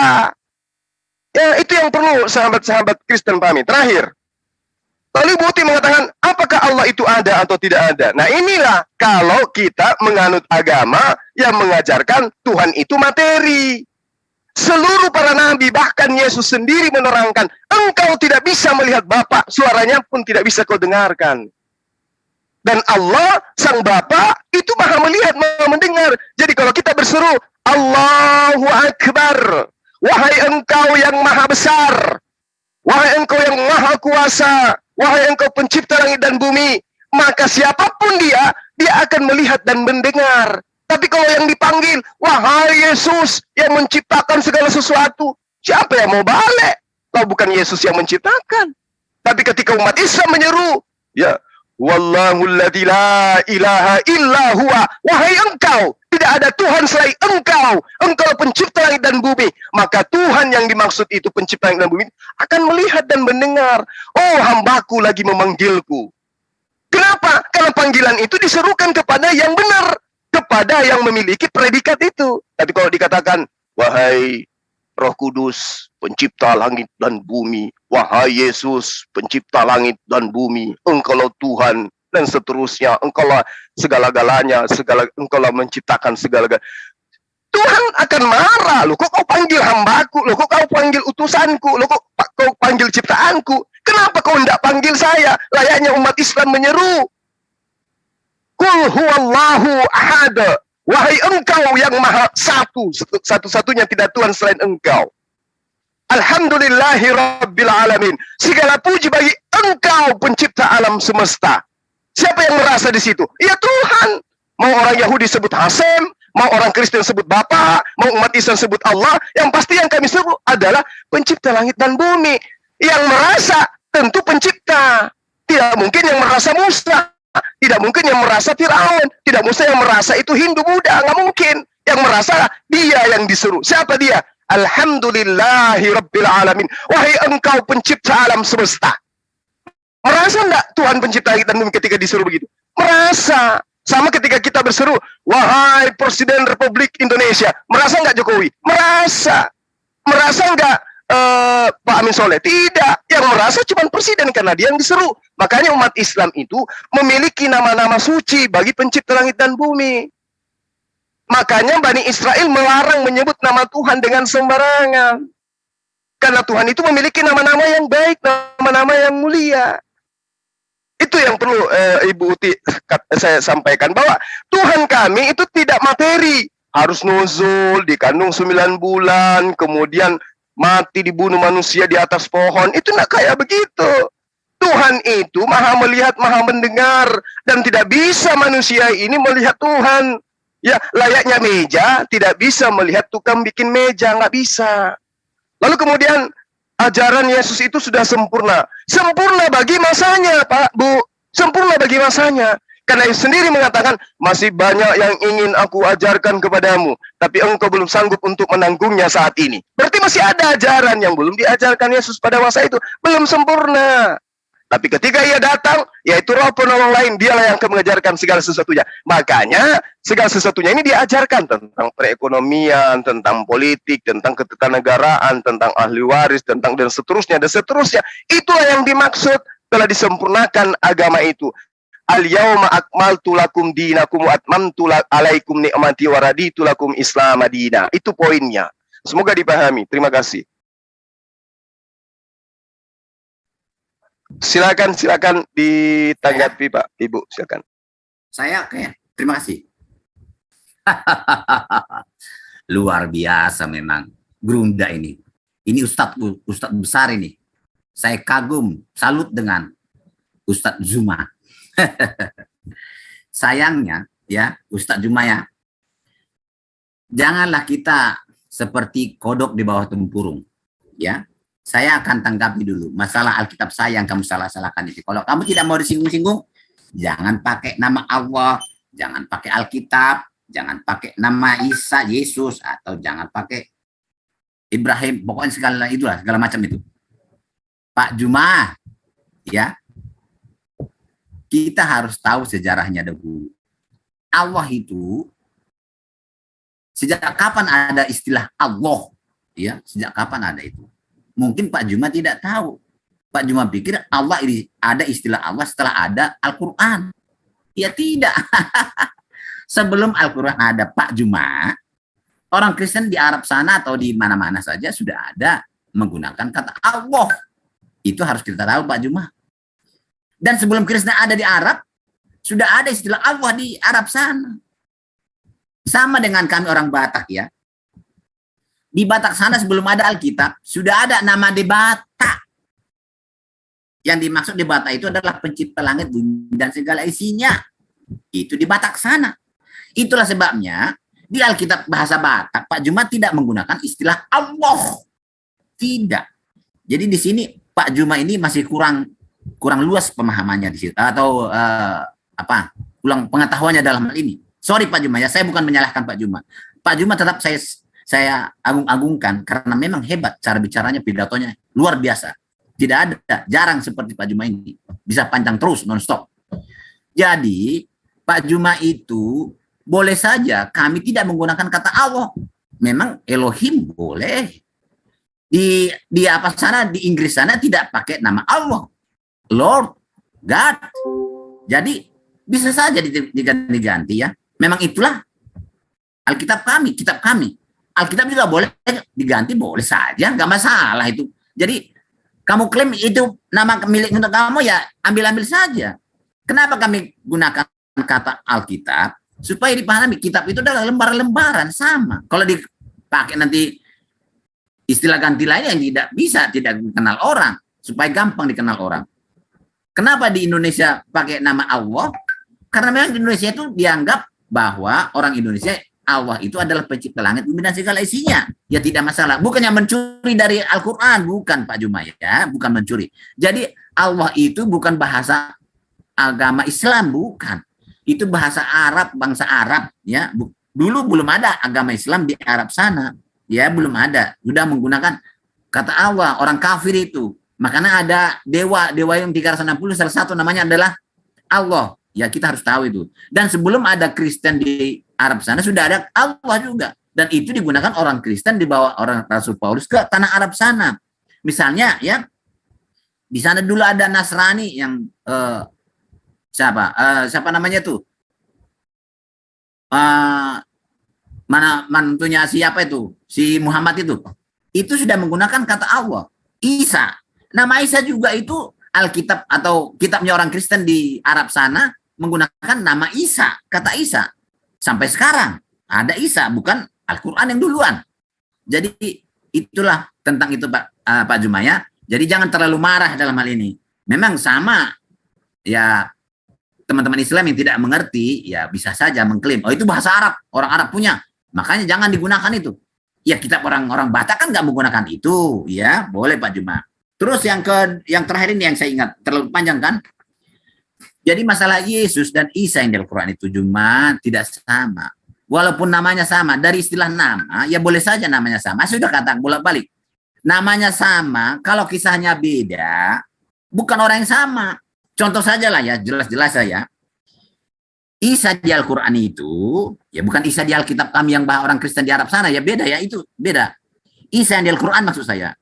Beda dengan Isa yang di kitab orang Kristen di Arab sana, beda. Karena Isa yang di kitab orang Kristen di Arab sana itu, lahirnya di Palungan.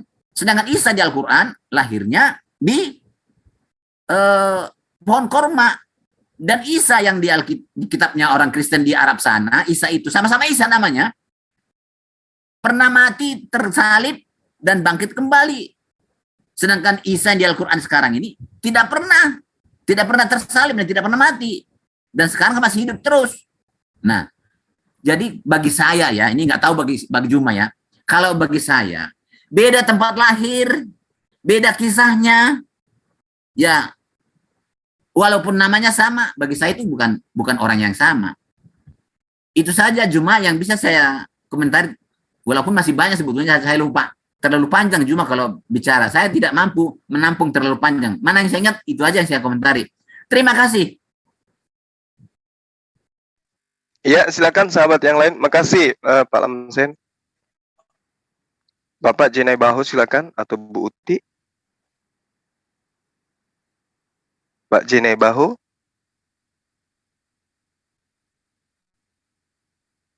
Open mic, Pak.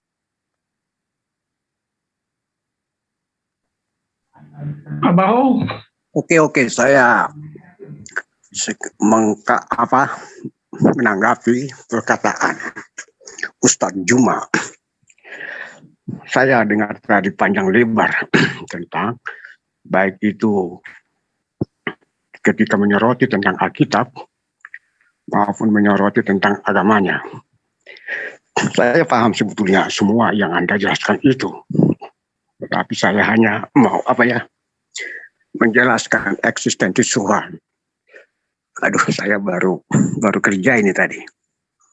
Nah, jadi kalau Anda menyoroti, jangan mengutip-utip kata Allah dengan ini sebenarnya tidak ada yang dikutip satupun dari ajaran Alkitab Anda Al-Quran itu tentang terhadap ajaran Alkitab. Yesus sudah mengatakan, melarang tentang menghubung-hubungkan isi Alkitab dengan isi kitab lain, dengan berkata, jikalau ada Injil yang lain berbeda dengan kitab yang sudah diberikan kepadamu, terkutuklah dia, sekalipun malaikat surga yang mengatakannya. Nah, itu sebetulnya sudah dilarang. Jadi tidak ada satupun isi kitab Anda itu dibawa-bawa ke dalam Alkitab. Justru dilarang. Tidak boleh dimasuk-masukkan itu tentang kata Allah. Nah, kata Allah itu bukan daripada ajaran Islam, tetapi ajaran Arab yang memang ya bisa diterima. Karena Kristen pun sudah ada di Arab 600 tahun lebih dahulu. Jadi tidak ada yang dikutip-kutip. Nah, jika Anda mengatakan tadi itu tidak mengenal Bapa, suaranya pun tidak ada kamu kenal.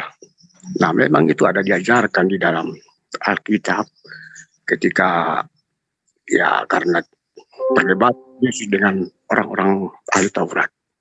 Tetapi saya mau bertanya ini, apakah ketika Adam di surga tidak mengenal Tuhannya? Nah, tidak mendengar suaranya. Bagaimana Anda menjelaskan itu? Apakah seperti itu Allah SWT? Apakah Adamnya yang tertulis di dalam agama Anda itu tidak mengenal Allah SWT ketika berada di surga? Nah, memang ketika manusia terpisah dari Tuhannya, dibuang ke bumi, manusia tidak lagi mengenal Tuhannya siapa, suaranya pun tidak dikenal. Itu sudah pasti, karena sudah terpisah akibat dosa. Tetapi yang pasti, satu-satunya manusia yang datang dari surga, selain Yesus, juga Adam dan Hawa. Mereka mengenal Tuhannya secara pasti, secara jelas, baik secara visual maupun secara audio perkataan, mengenal Tuhannya. Jadi Anda keliru mengatakan tidak bisa mengenal Bapa, suaranya pun tidak dikenal. Memang setelah manusia terpisah dari Tuhannya, ya pasti itu sudah, namanya juga sudah terpisah, karena manusia sudah terlibat dengan dosa waris yang dikenal dengan waris. Dosa waris itu adalah terpisahnya manusia dengan Tuhannya, atau terbuangnya manusia dari surga ke bumi. Sehingga secara turun-temurun mulai dari zaman Nabi Adam sampai ke zaman Nabi Nuh, tidak seorang pun manusia yang berkenan di mata Tuhan kecuali satu, yaitu Nabi Nuh. Nah, Anda dapat membayangkan berapa ribu, berapa juta mungkin jumlah perkembangan manusia sejak Nabi Adam ke zaman Nabi Nuh. Semuanya binasa karena tidak seorang pun yang bisa mengenal Tuhannya, baik secara iman atau apapun. Ya karena memang sudah manusia terbuang ke bumi ini bersama-sama dengan iblis. Sehingga jiwanya, hatinya semua sudah dikuasai iblis. Yang dilakukan hanya dosa sehingga Allah murka. Didatangkannya lah air bah. Ya, dapat Anda bayangkan siapakah yang selamat. Dari sekian banyak perkembangan manusia, satu-satunya yang selamat hanya keluarga Nabi Nuh. Yang sejumlah 8 orang itu. Selainnya binasa dimakan air bah. Jadi kalau itulah jawabannya ya, tidak seorang pun mengenal suara Tuhannya atau Bapa surga itu. Memang secara di kitab itu memang tidak ada yang sebelum kasih karunia-Nya diberikan kepada manusia, yaitu diberikannya putranya yang tunggal. Disitulah baru mengenal, dan itu pun kedatangannya bukan ujuk-ujuk, tetapi sudah dinubuatkan oleh Tuhan sendiri kepada iblis ketika dia mengusir iblis dari surga. Tuhan berkata, berjanji kepada iblis itu, kelak seorang anak manusia yang lahir dari keturunan seorang wanita akan menginjak kepala si ular tua. Itulah gunanya, itulah penggenapannya. Yesus datang ke dunia, atau Tuhan datang ke dunia. Sebab itu sudah dijanjikan yang dikenal dengan Mesias. Jadi Mesias itu sudah datang, tetapi tidak dari kalangan Anda tidak mengenal Mesias itu, sehingga Anda pun tidak mengenal yang sudah genapi, yaitu namanya Yesus Kristus Tuhan. Anda tidak mengenal itu. sehingga Anda mengatakan Yesus bukan ini, Yesus bukan itu. Anda pahami berdasarkan ilmu-ilmu pertengahan abad ke-7 yang diterima oleh Nabi Anda. Nah, itu menjadi tanda tanya sebenarnya itu ya, wahyu pertengahan abad ke-7 itu, wahyu dari mana? Nah, itu menjadi pertanyaan, mengapa tidak serupa dengan ajaran-ajaran kitab dahulu? Mungkin kalau Anda mungkin tidak bisa memahami, ya wajar saja, tetapi paling tidak alur perjalanan rancangan Tuhan itu sealur, mungkin ya paling tidak harus sealur lah. Tetapi ini sudah berseberangan, bertentangan, berlainan, bahkan boleh dikatakan cenderung kepada antikristus, memutarbalikkan firman Tuhan atau merubah ya tahun merubah waktu menjadi waktu yang berbeda. Hanya ada 2 waktu, 3 waktu lah. Waktu itu sebelum Masehi atau waktu Masehi, dan juga waktu akhir zaman. Hanya ada 3 waktu. Tetapi apakah sudah diajarkan di dalam kitab Anda waktu itu? Sudah berubah menjadi waktunya menjadi Hijriyah. Yang dari sebelumnya itu di negeri Arab ada 2 waktu. Jahiliyah maupun Hijriyah. Itu sudah berubah ya. Jadi jelas memang berbeda secara total pemahamannya. Itulah sebabnya saya katakan tadi, kalau memahami tentang Alkitab, ya jangan memahami nabilogi atau lebih, kecuali kalau Anda berteologi, memang ya ajaran Tuhan lah yang Anda pahami. Tetapi kalau nabilogi ya berarti ajaran Nabi. Ya apa Nabi itu? Nabi itu hanya kapasitasnya sama dengan kita ini. Hanya saja bedanya, para Nabi dipilih langsung oleh Tuhan. Sementara kita berdasarkan iman dari pengajaran kitab sucinya. Barangkali itu yang saya komentari. Ganti. Oke, makasih Pak Jenai Baho dan juga Pak Lamsen. Yang pertama, Pak Lamsen mengatakan sebelum Islam ada, kata Allah itu sudah digunakan. Betul. Betul itu, Pak. Menandakan bahwa nama Tuhan yang benar itu memang Allah. Jadi sebelum ada Islam dalam arti kata al-yauma akmaltu lakum dinakum, ya, Allah sudah menyatakan diri kepada para nabi. Makanya dikatakan wa ma arsalna min qablika mir rasulin illa nuhi la ilaha illa ana. Jadi Tuhan itu memang sudah memperkenalkan dirinya kepada para nabi.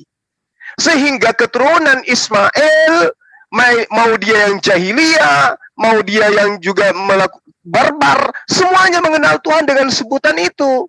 Maka jangan heran ketika pra-Islam orang sudah mengenal kata Allah. Itu loh. Jadi nama Allah itu adalah nama Tuhan yang benar memang. Makanya kemanapun di belahan bumi ini umat Islam tidak pernah menyebut nama Tuhan berganti-ganti. Mereka senantiasa menyebut nama Allah, satu-satunya nama Tuhan yang benar. Jadi kalau Anda mengatakan sebelum Islam ada, tunggu dulu. Islam itu ada dari sejak Nabiullah Adam alaihissalam. Sejak manusia pertama dicipta, Allah sudah memperkenalkan tentang Islam. Apa itu? La ilaha illallah, taat kepada perintah Allah. Adam disuruh taat kepada perintah Allah. Apa itu? Ketika dia taat, maka dia disebut Muslim. Berserah diri kepada perintah. Jangan kau makan buah khuldi. Jangan kau makan buah ilmu pengetahuan. Ketika dia ingkar, maka dia dianggap sebagai umat manusia yang ingkar. Kufur dia terhadap perintah. Jadi, dari sejak Adam, Islam itu sudah ada. Nanti setelah baginda Rasulullah Muhammad SAW, barulah diterangkan waraditu lakumul Islam Madinah. Disempurnakan Islam itu nanti ketika baginda Rasulullah Muhammad SAW itu melengkapi dari semua rangkaian ajaran Islam dari sejak Nabi Adam alaihissalam. Lalu kemudian saudara mengatakan bahwa Islam itu datang belakangan. Padahal sebenarnya kalau Anda menggunakan bahasa Aramaik, bahasa Ibrani, kata Islam itu sudah disebutkan oleh Yesus. Shalom alaihim. Aku tinggalkan Islam untuk kalian. Islam untuk kalian semua. Lukas 24 nomor 36. Tapi Islam sudah disebut lebih dulu oleh Yesus, sayangnya Kristen tidak pernah disebut oleh Yesus. Itu poin, itu dicatat itu. Lalu kemudian, Saudara Jene Baho, ketika Anda bercerita tentang Injil adalah kitab yang menerangkan tentang hal yang berkesesuaian dengan ajaran Kristen dan juga ajaran Yesus. Sahabatku, yang Anda bacakan itu adalah perkataan Paulus, bukan perkataan Yesus. Sebab aku menegaskan kepadamu, saudara-saudaraku, bahwa Injil yang kuberitakan itu bukan Injil manusia. Karena aku bukan menerimanya dari manusia. Dan bukan manusia mengajarkannya kepadaku. Tetapi aku menerimanya oleh pernyataan Yesus Kristus. Sebab aku telah mendengarkan tentang hidupku dahulu dalam agama Yahudi. Dan tanpa batas aku menganiaya jemaat Tuhan. Dan berusaha membinasakannya. Dan dia mengatakan, Paulus ini mengatakan, ia memilih aku sejak dalam kandungan ibuku. Ya. Ini loh, Pak Jena Baho, yang Anda bacakan itu adalah pengajaran Paulus. Di dalam Galatia 1, aku heran bahwa kamu begitu lekas berbalik kepada dia yang telah kasih karunia Kristus telah memanggil kamu dan mengikuti suatu Injil yang lain. Paulus menerangkan ini karena Paulus itu tahu banyak Injil yang bertebaran pada masa itu. Ada Injil Filipus, ada Injil Barnabas, ada Injil Thomas, ada Injil Maria, ya, ada Injil Nikodemus. Dan mereka itu lebih valid pemberitaannya daripada pengarang-pengarang yang Anda katakan sebagai kitab yang sudah dikanon. Kenapa? Filipus disebut namanya oleh Yesus. Dia didatangi oleh malaikat. Anda boleh baca di kitab Anda itu. Bagaimana kemudian seorang Filipus itu lebih akurat diterima pemberitaannya daripada Lukas. Karena Filipus sering disebut namanya oleh Yesus. Disebut dia dalam prosesi pengajaran Yesus. Dalam proses belajar mengajar kepada murid-muridnya. Begitupun Barnabas juga dia justru yang memanggil Paulus untuk menjadi pengikutnya. Coba.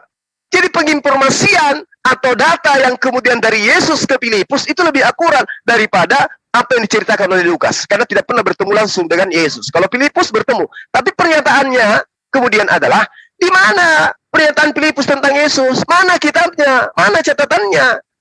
Mana catatan Barnabas tentang Yesus? Yang ada kok muncul semua. Apa yang kemudian diterangkan oleh Lukas, Markus, dan seterusnya. Oleh karena itulah, Paulus mengatakan di dalam Galatia 6, Galatia 1 nomor 6, nomor 7, nomor 8, aku heran kok kamu begitu cepat berpaling ke Injil lain. Injil yang sebenarnya bukan Injil. Hanya orang yang mengacaukan kamu dan yang bermaksud untuk memutarbalikkan Injilnya Yesus.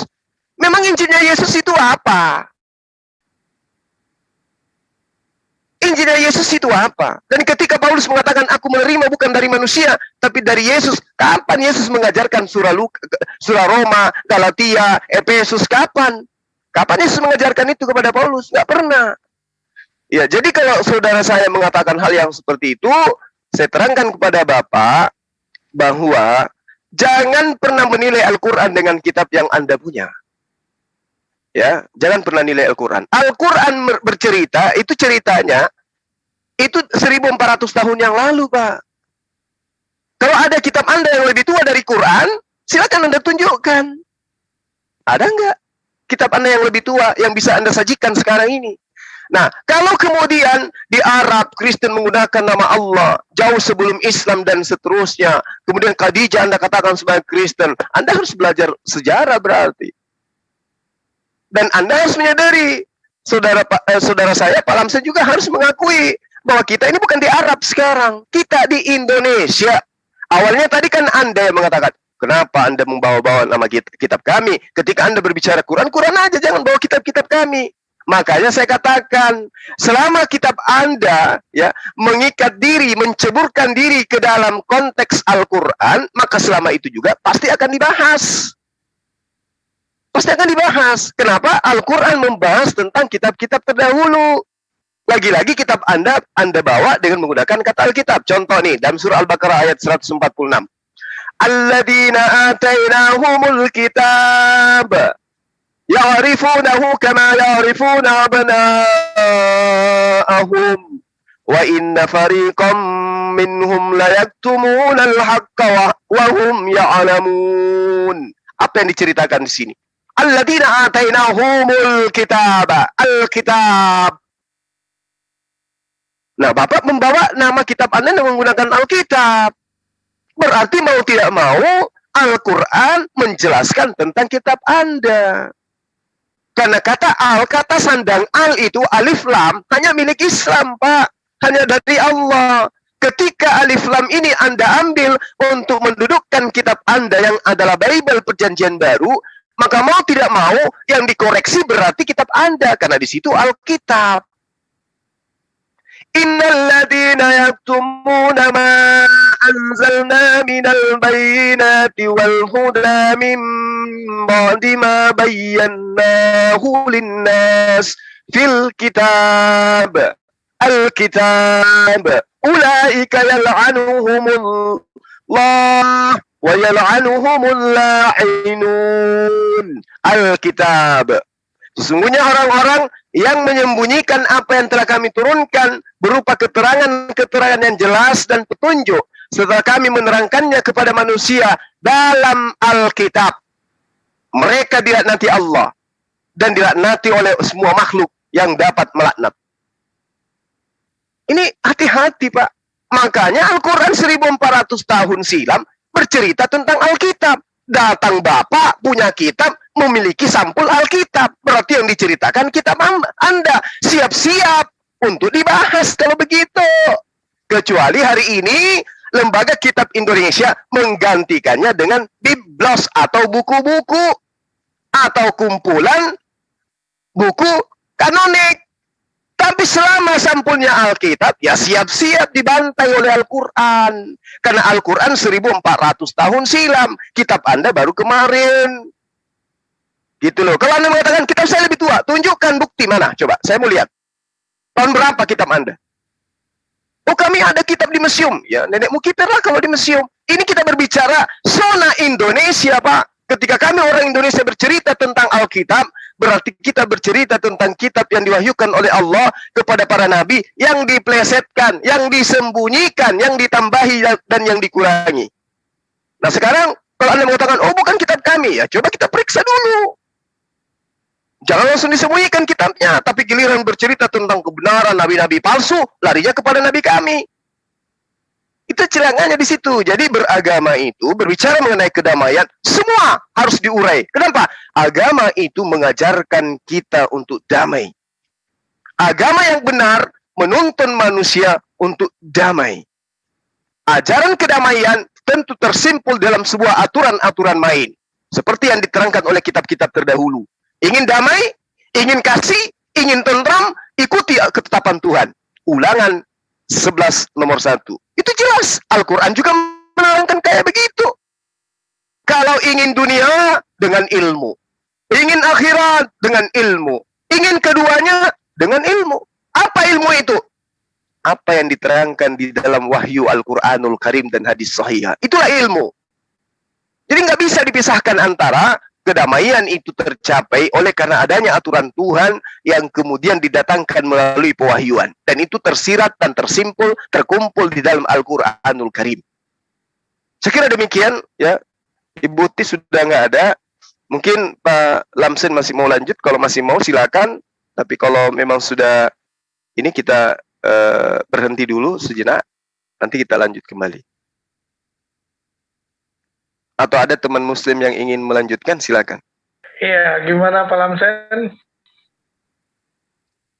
Pak Naibahu, Pak Lamsen Naibahu. Dibuka mic-nya, Pak. Pak mulu mic-nya. Kita tutup dulu, nanti kita lanjut. Nih. Atau gimana? Oke, sebentar. Oh, saya buka nggak bisa, karena host mungkin kunci. Nggak bisa saya buka. Kan tadi kan Pak Baul ini, Pak Lamsen kohos sama kayak Pak Bahu. Oke, luar biasa Ustadz saya nih si Juma ini. Itu pernyataan Juma itu saya tidak mau bantah gitu, tidak. Itu hakmu Pak Juma ya. Kamu mengatakan Adam itu Islam, ya terserah kamu. Tapi buktinya harus dibuktikan ya. Kamu mengatakan bahwa Adam itu mengatakan Tuhannya itu Allah namanya, ya terserah kamu. Tapi buktinya belum ada. Orang Yahudi namanya katanya Allah, ya tidak juga. Itu terserah kamu, hanya pernyataanmu. Saya tidak mau bantah kamu Pak Juma ya. Silahkan ngaku-ngaku seperti itu. Tapi saya kan belum percaya, karena kalau kita ke Yahudi sana yang punya Alkitab, kitab saya pertama ini, ya tidak pernah mengatakan itu namanya Allah, tidak. orang sana, Musa mengatakan, akulah aku. Nah itu kata Tuhan kepada Musa. Jadi artinya tidak ada namanya. Tuhannya orang Yahudi itu tidak ada namanya. Cuma disebut Elohim untuk pengganti nama supaya bisa disebut. Ya, itu Juma, itu bedanya Juma ya. Masalah nama kitab kami Alkitab ya. Sorry Pak Juma ya. Kalau memang ya di Indonesia ini memang dipakai kata Alkitab. Bagi kami ini Alkitab ini bukan bahasa Islam. Ini adalah bahasa Arab ya. Allah juga bahasa Arab dari Arab sana. Bukan kami ambil dari, tapi ketahuilah Pak Juma ya. Kami ini bukan mau melecehkan agama Islam atau Al-Quran. Bukan. Memang secara orang Kristen membawa ajarannya itu mengikuti adat istiadat atau orang setempat ya. Bahasa setempat. Kan sudah saya kasih contoh. Di Batak sana tidak Alkitab namanya Juma. Tidak Alkitab. Namanya Bibil ya, namanya Bibil. Jadi saya mohonlah kepada Juma, ya sabarlah. Kalau sudah terpaksa begitu, kami bukannya sengaja untuk mengambil dari Al-Quran. Ketahuilah, yang penting kita ambil ajaran Alkitab itu bagaimana, ajarannya apa. Terus kedua ini, Pak Juma, saya sangat bingung lah. Terus saya bingung ini, dibikin teman-teman saya Islam, termasuk Juma sendiri. Di dalam diri Juma sendiri ada dua yang bertolak belakang. Ya, Juma mengatakan bahwa penulis kitab kami itu adalah wartawan gadungan. Barusan tadi kamu mengatakan bahwa tulisan Lukas itu tidak benar. Tapi herannya saya, Juma sering percaya kepada tulisan Lukas. Jadi saya sebagai pendengar agak bingung Pak Juma ya. Jadi kapan kamu percaya kepada tulisan Lukas, kapan tidak percaya kepada tulisan Lukas? Jadi Pak Juma, ya, ketahuilah bahwa nama Yesus atau Isa yang di Alkitab itu bukan Isa yang di Al-Quran, bukan ya Pak Juma ya. Walaupun namanya sama, kita harus selidiki benar-benar dulu. Kalau memang kitab saya itu salah Pak Juma, ya jangan kita gunakan. Mari kita pelajari Al-Quran yang benar. Jadi jangan selalu menyalahkan orang lain. Itu sebetulnya menyakitkan Pak Juma. Cuma untung saja kami orang Kristen itu tidak mau sakit hati dan tidak mau mengatakan itu penistaan. Kalau kami mengatakan seperti kata-katamu kepada Al-Quran, habislah kami. Masuk penjara 10 tahun seperti KC. Ya kan? Saya tidak mau. Tetap saya benarkan kamu. Silakan Pak Juma bikin argumenmu, bikin statementmu, pernyataan-pernyataanmu. Kalau tidak terbukti ya maklumlah, maaflah ya. Saya tidak akan terima pernyataan yang tanpa bukti. Ya Pak Juma ya. Jadi jangan kamu paksakan Pak Juma.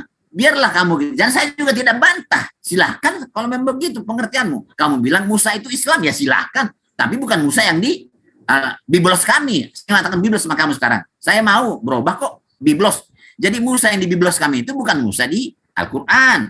Isa atau Yesus di Biblos kami itu bukan Yesus di Al-Quran. Maaf ya Pak Juma ya. Kamu guru saya, guru daku ya. Yang benar ya.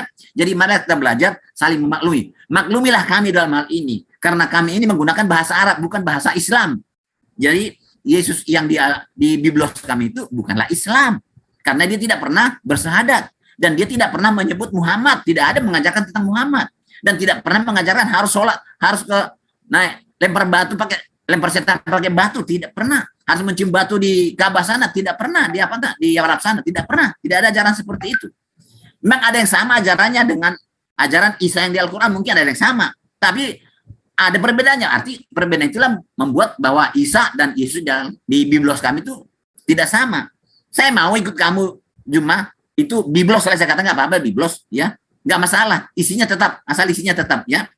Kalau masalah sampel kamu ribut masalah, ya silahkanlah kalau begitu, ya. Jadi itulah Pak Juma. Jadi saya mohon maaf karena kami itu bukan maksud untuk menista agama Islam menggunakan kata Alkitab. Jadi orang pada mau demo, pernah saya ingat mau demo karena kata-kata Alkitab ini. Terima kasih banyak Pak Juma. Ya, makasih Pak Lamsen.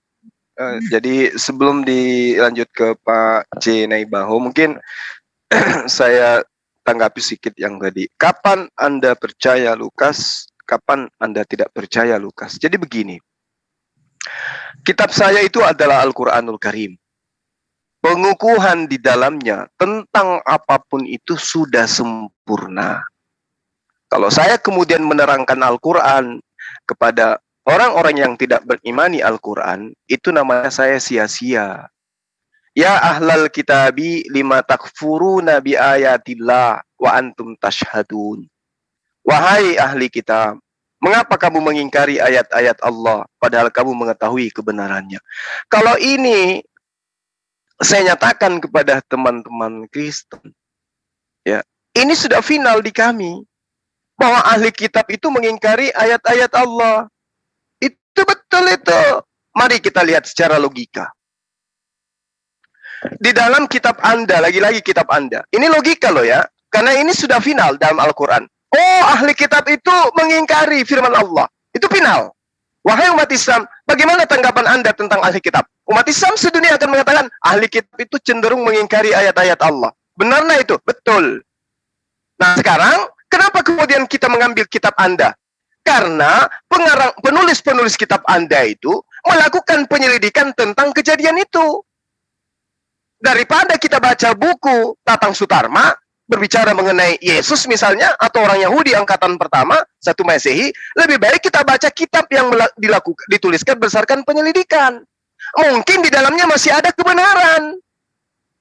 Gitu loh Pak.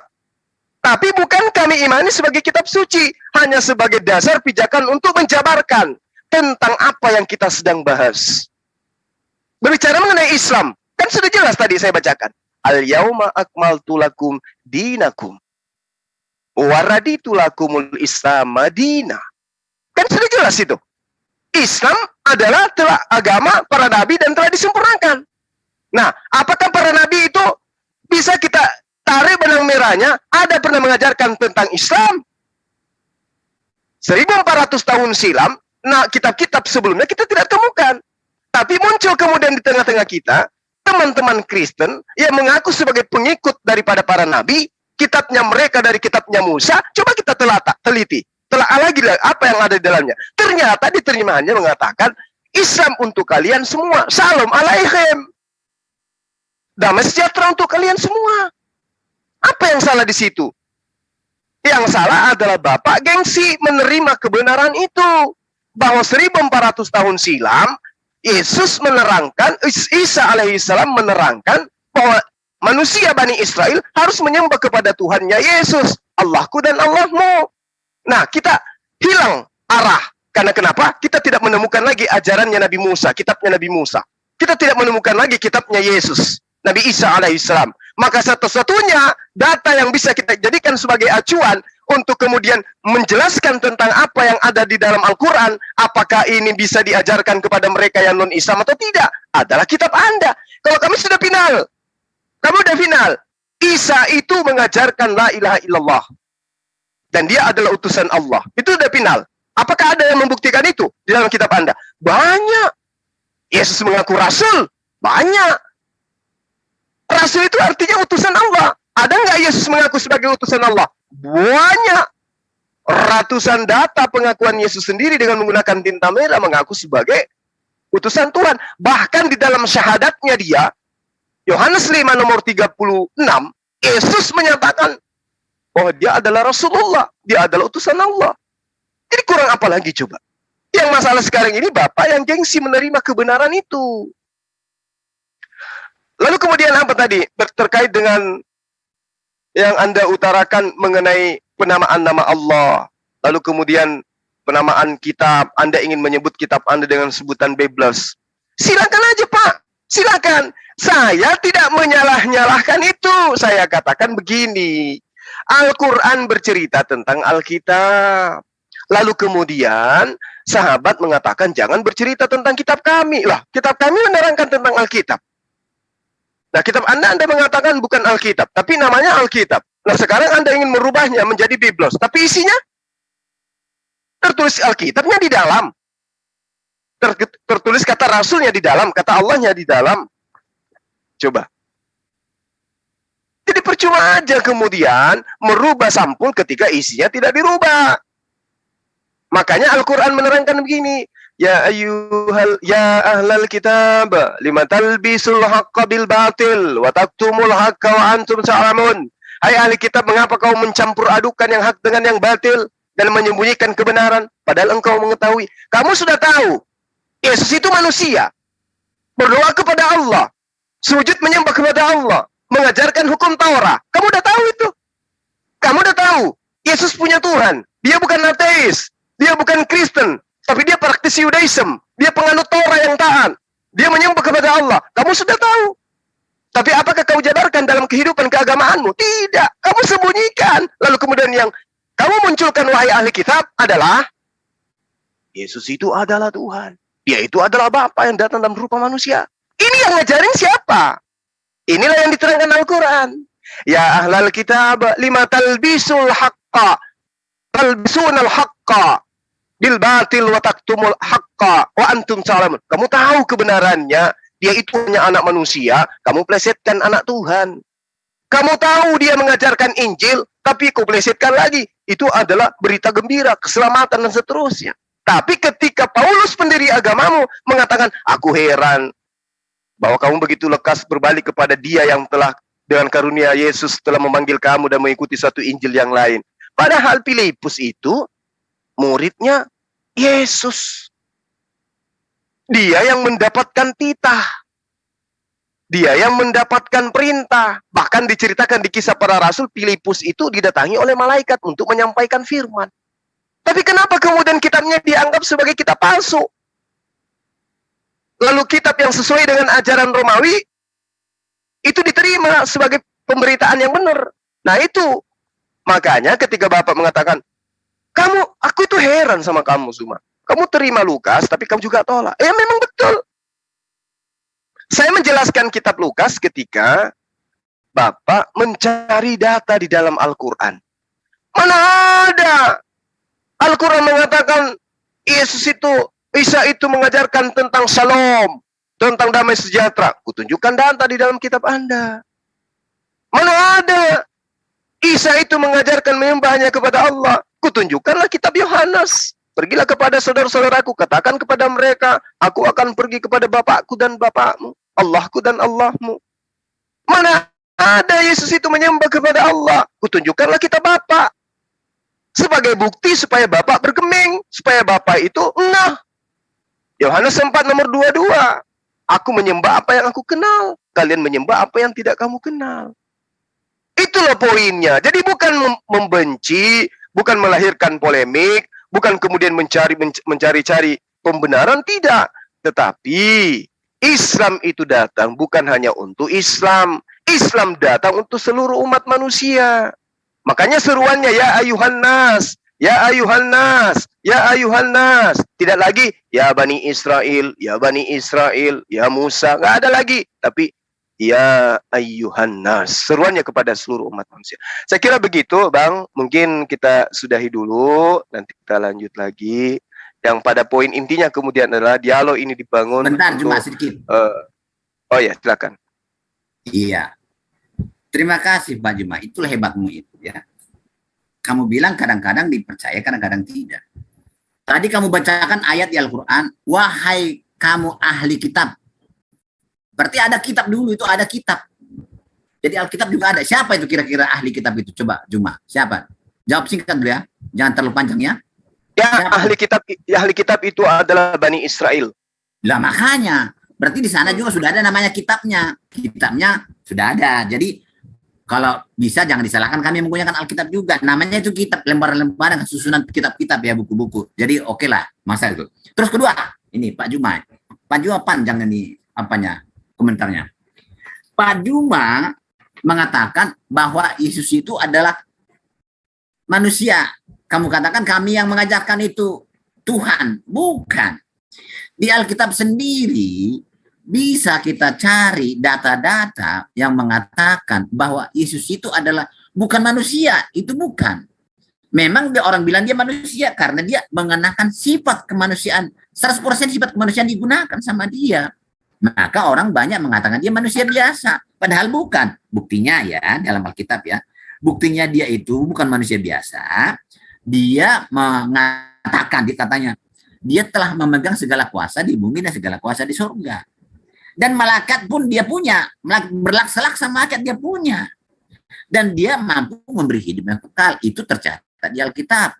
Yang dicatat oleh Yohanes, Matius, Markus, dan Yohanes. Yang kadang-kadang kamu percaya, kadang-kadang tidak.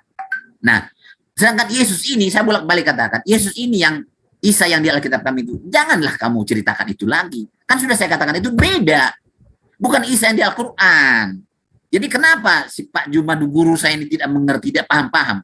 Selalu mengkait-kaitkan Isa di Al-Quran dengan Isa di Alkitab kami. Di Biblos kami. Sorry ya, saya lupa mengatakan Biblos. Biblos salah saya katakan kepada kamu.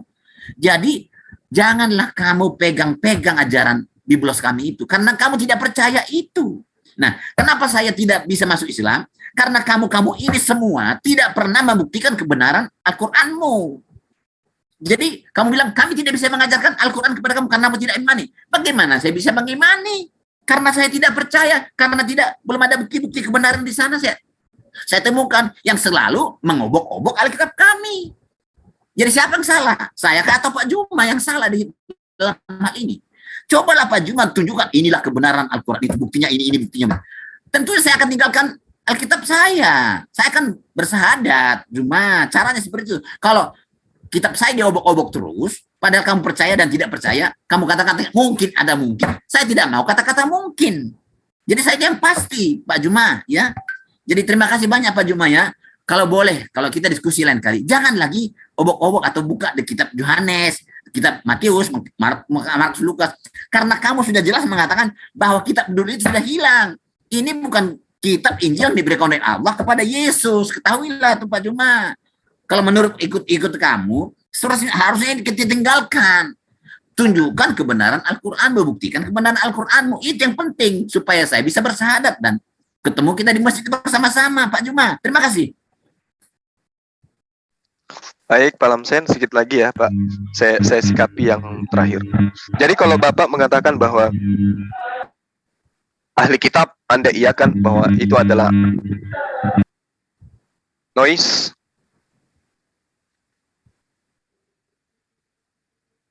Suara hilang. Ya, jadi kalau misalnya Bapak sudah mengiyakan bahwa ahli kitab itu adalah Bani Israel, berarti Bapak juga harus mengakui apa yang diterangkan oleh Al-Quran tentang ahli kitab. Mengapa kamu mengingkari ayat-ayat Allah, padahal kamu mengetahui itu yang diceritakan tentang Allah mengenai Bani Israel. Sementara kitab Anda itu sekarang, itu kalau Anda katakan itu dari Bani Israel, pijakannya apa? Oh, murid-murid Yesus itu Bani Israel. Sorry. Siapa kedua? Itu bukan saya katakan dari Bani Israel, tidak. Jangan nuduh-nuduh orang lah Pak Juma. Itu salah itu. Selalu mengatakan katamu. Saya tidak pernah berkata seperti itu. Oke. Aduh. Oke, baik. Saya minta maaf kalau begitu. Berarti disaksikan oleh banyak orang kitab Anda bukan dari Bani Israel. Ya bukan. Nah, kalau bukan dari Bani Israel, berarti bukan dari murid Yesus. Karena murid Yesus semuanya adalah Bani Israel. Berarti Bapak telah membuka aib sendiri. Ternyata kitabnya Kristen bukan dari murid Yesus. Kan gitu, Pak? Oke, nggak apa-apa. Gitu loh ya. Jadi kitab saya itu adalah tulisan murid Yesus. Bukan dari. Ya. Loh, katanya bukan dari Bani Israel, Pak. Iya. Beda dong. Memang murid Yesus itu kan orang Israel, orang Yahudi. Tapi bukan dari Yahudi sana, jadi Israel sana, bukan. Tulisan Matius, Markus, Lukas, dan Yohanes. Itu orang Israel. Ya orang Israel, tapi bukan dari Bani Israel sana, bukan. Beda lah. Seperti Al-Quran dari Allah, misalnya kan. Ini bukan. Ini tulisan masing-masing orang, ya. Jadi, ini kamu kan tidak percaya. Dan ini bukan Injil yang dituliskan oleh Allah. Berarti saya tidak salah, Pak, mengatakan kitab Anda imani dari Bani Israel. Ya jelas bukan Bani Israel yang sekarang ini, bukan, beda itu. Jadi ya memang Al-Quran tidak bercerita tentang Bani Israel yang sekarang, Pak. Al-Quran menceritakan tentang Bani Israel yang dulu. Iya, usia Al-Quran ini aja 1400 tahun silam, Pak. Masa mau bercerita tentang Bani Israel dulu itu tidak percaya kepada Yesus, malah disalibkan. Begitu. Nah, kalau orang Israel dulu tidak percaya kepada Yesus, kalau Yesusnya aja tidak dipercaya, bagaimana ajarannya, Pak? Kan gitu. Makanya ajarannya harus dilenyapkan dengan konsep dia mati untuk menebus ajaran Tuhan yang datang kepada Bani Israel. Mati terkutuk dia untuk supaya ajarannya Yesus itu dihapuskan, digantikan dengan ajaran kasih yang dianut Kristen hari ini. Yesus aja ditolak, Pak, apalagi ajarannya. Makanya kenapa ajaran tentang kasih, mengasihi, tampar pipi kiri kanan itu tidak diajarkan kepada Bani Israel? Kenapa? Diajarkan kepada non-Yahudi. Kan Paulus sendiri mengaku, aku rasul diutus kepada non-Yahudi. Kenapa ajarannya Paulus tidak diajarkan kepada Yahudi? Karena Yahudi punya ketetapan sendiri yang nggak bisa diganggu-gugat. Paulus nggak bisa nembus ke sana. Tembusnya ke penganut ajaran yang memang sudah mengajarkan menyembah kepada dewa-dewa, yaitu Romawi Yunani. Kekuatan Romawi Yunani inilah kemudian menyebar ke dunia barat, kemudian sampai ke Nusantara kita ini. Jadi yang mengajarkan itu adalah bukan orang Israel, bukan orang Yahudi, bukan praktisi Yudaism. Tapi kekristenan itu muncul kemudian diajarkan oleh penganut-penganut ajaran Kristen awal mula berasal dari Romawi Yunani itu, Pak. Bukan orang Yahudi yang mengajarkan menyembah Yesus itu. Gitu. Saya kira begitu, Pak Lamsen. Sudah kita cukupkan dulu. Nanti kita lanjutkan lagi di sesi berikutnya. Silakan Bapak ambil tema tentang Al-Quran. Kita tentukan waktu. Kita jangan bahas kitab yang lain, tapi Al-Quran toh. Silakan tentukan waktu. Kapan Bapak ada waktu, kita insya Allah kita akan dialog bersama. Adinda Sion mungkin ditutup aja dulu deh, sampai di sini dulu. Saya juga harus tadarusan ini. Iya, baik Bunda. Iya. Buat sama Pak Bau juga udah ya, udah selesai ya. Jenai Bau. Udah, Ibu Uti juga udah. Yang terpenting kemudian dialog kita ini adalah membangun persaudaraan supaya kita lebih saling kenal satu sama lain, supaya orientasi Islam itu dikenal bahwa Islam itu ternyata mengajarkan ajaran damai dan kedamaian itu diperoleh dengan cara tunduk dan taat kepada aturan mainnya Tuhan. Noise.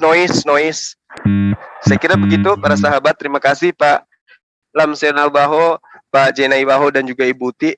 Kalau ada kata-kata saya yang kurang berkenan, saya minta maaf. Itu murni dari pribadi saya. Teman-teman yang di Zoom dan live comment, terima kasih Anda telah menyertai kita pada siang hari ini. Saya akhiri, wabillahi taufiq wal hidayah. Assalamualaikum warahmatullahi wabarakatuh.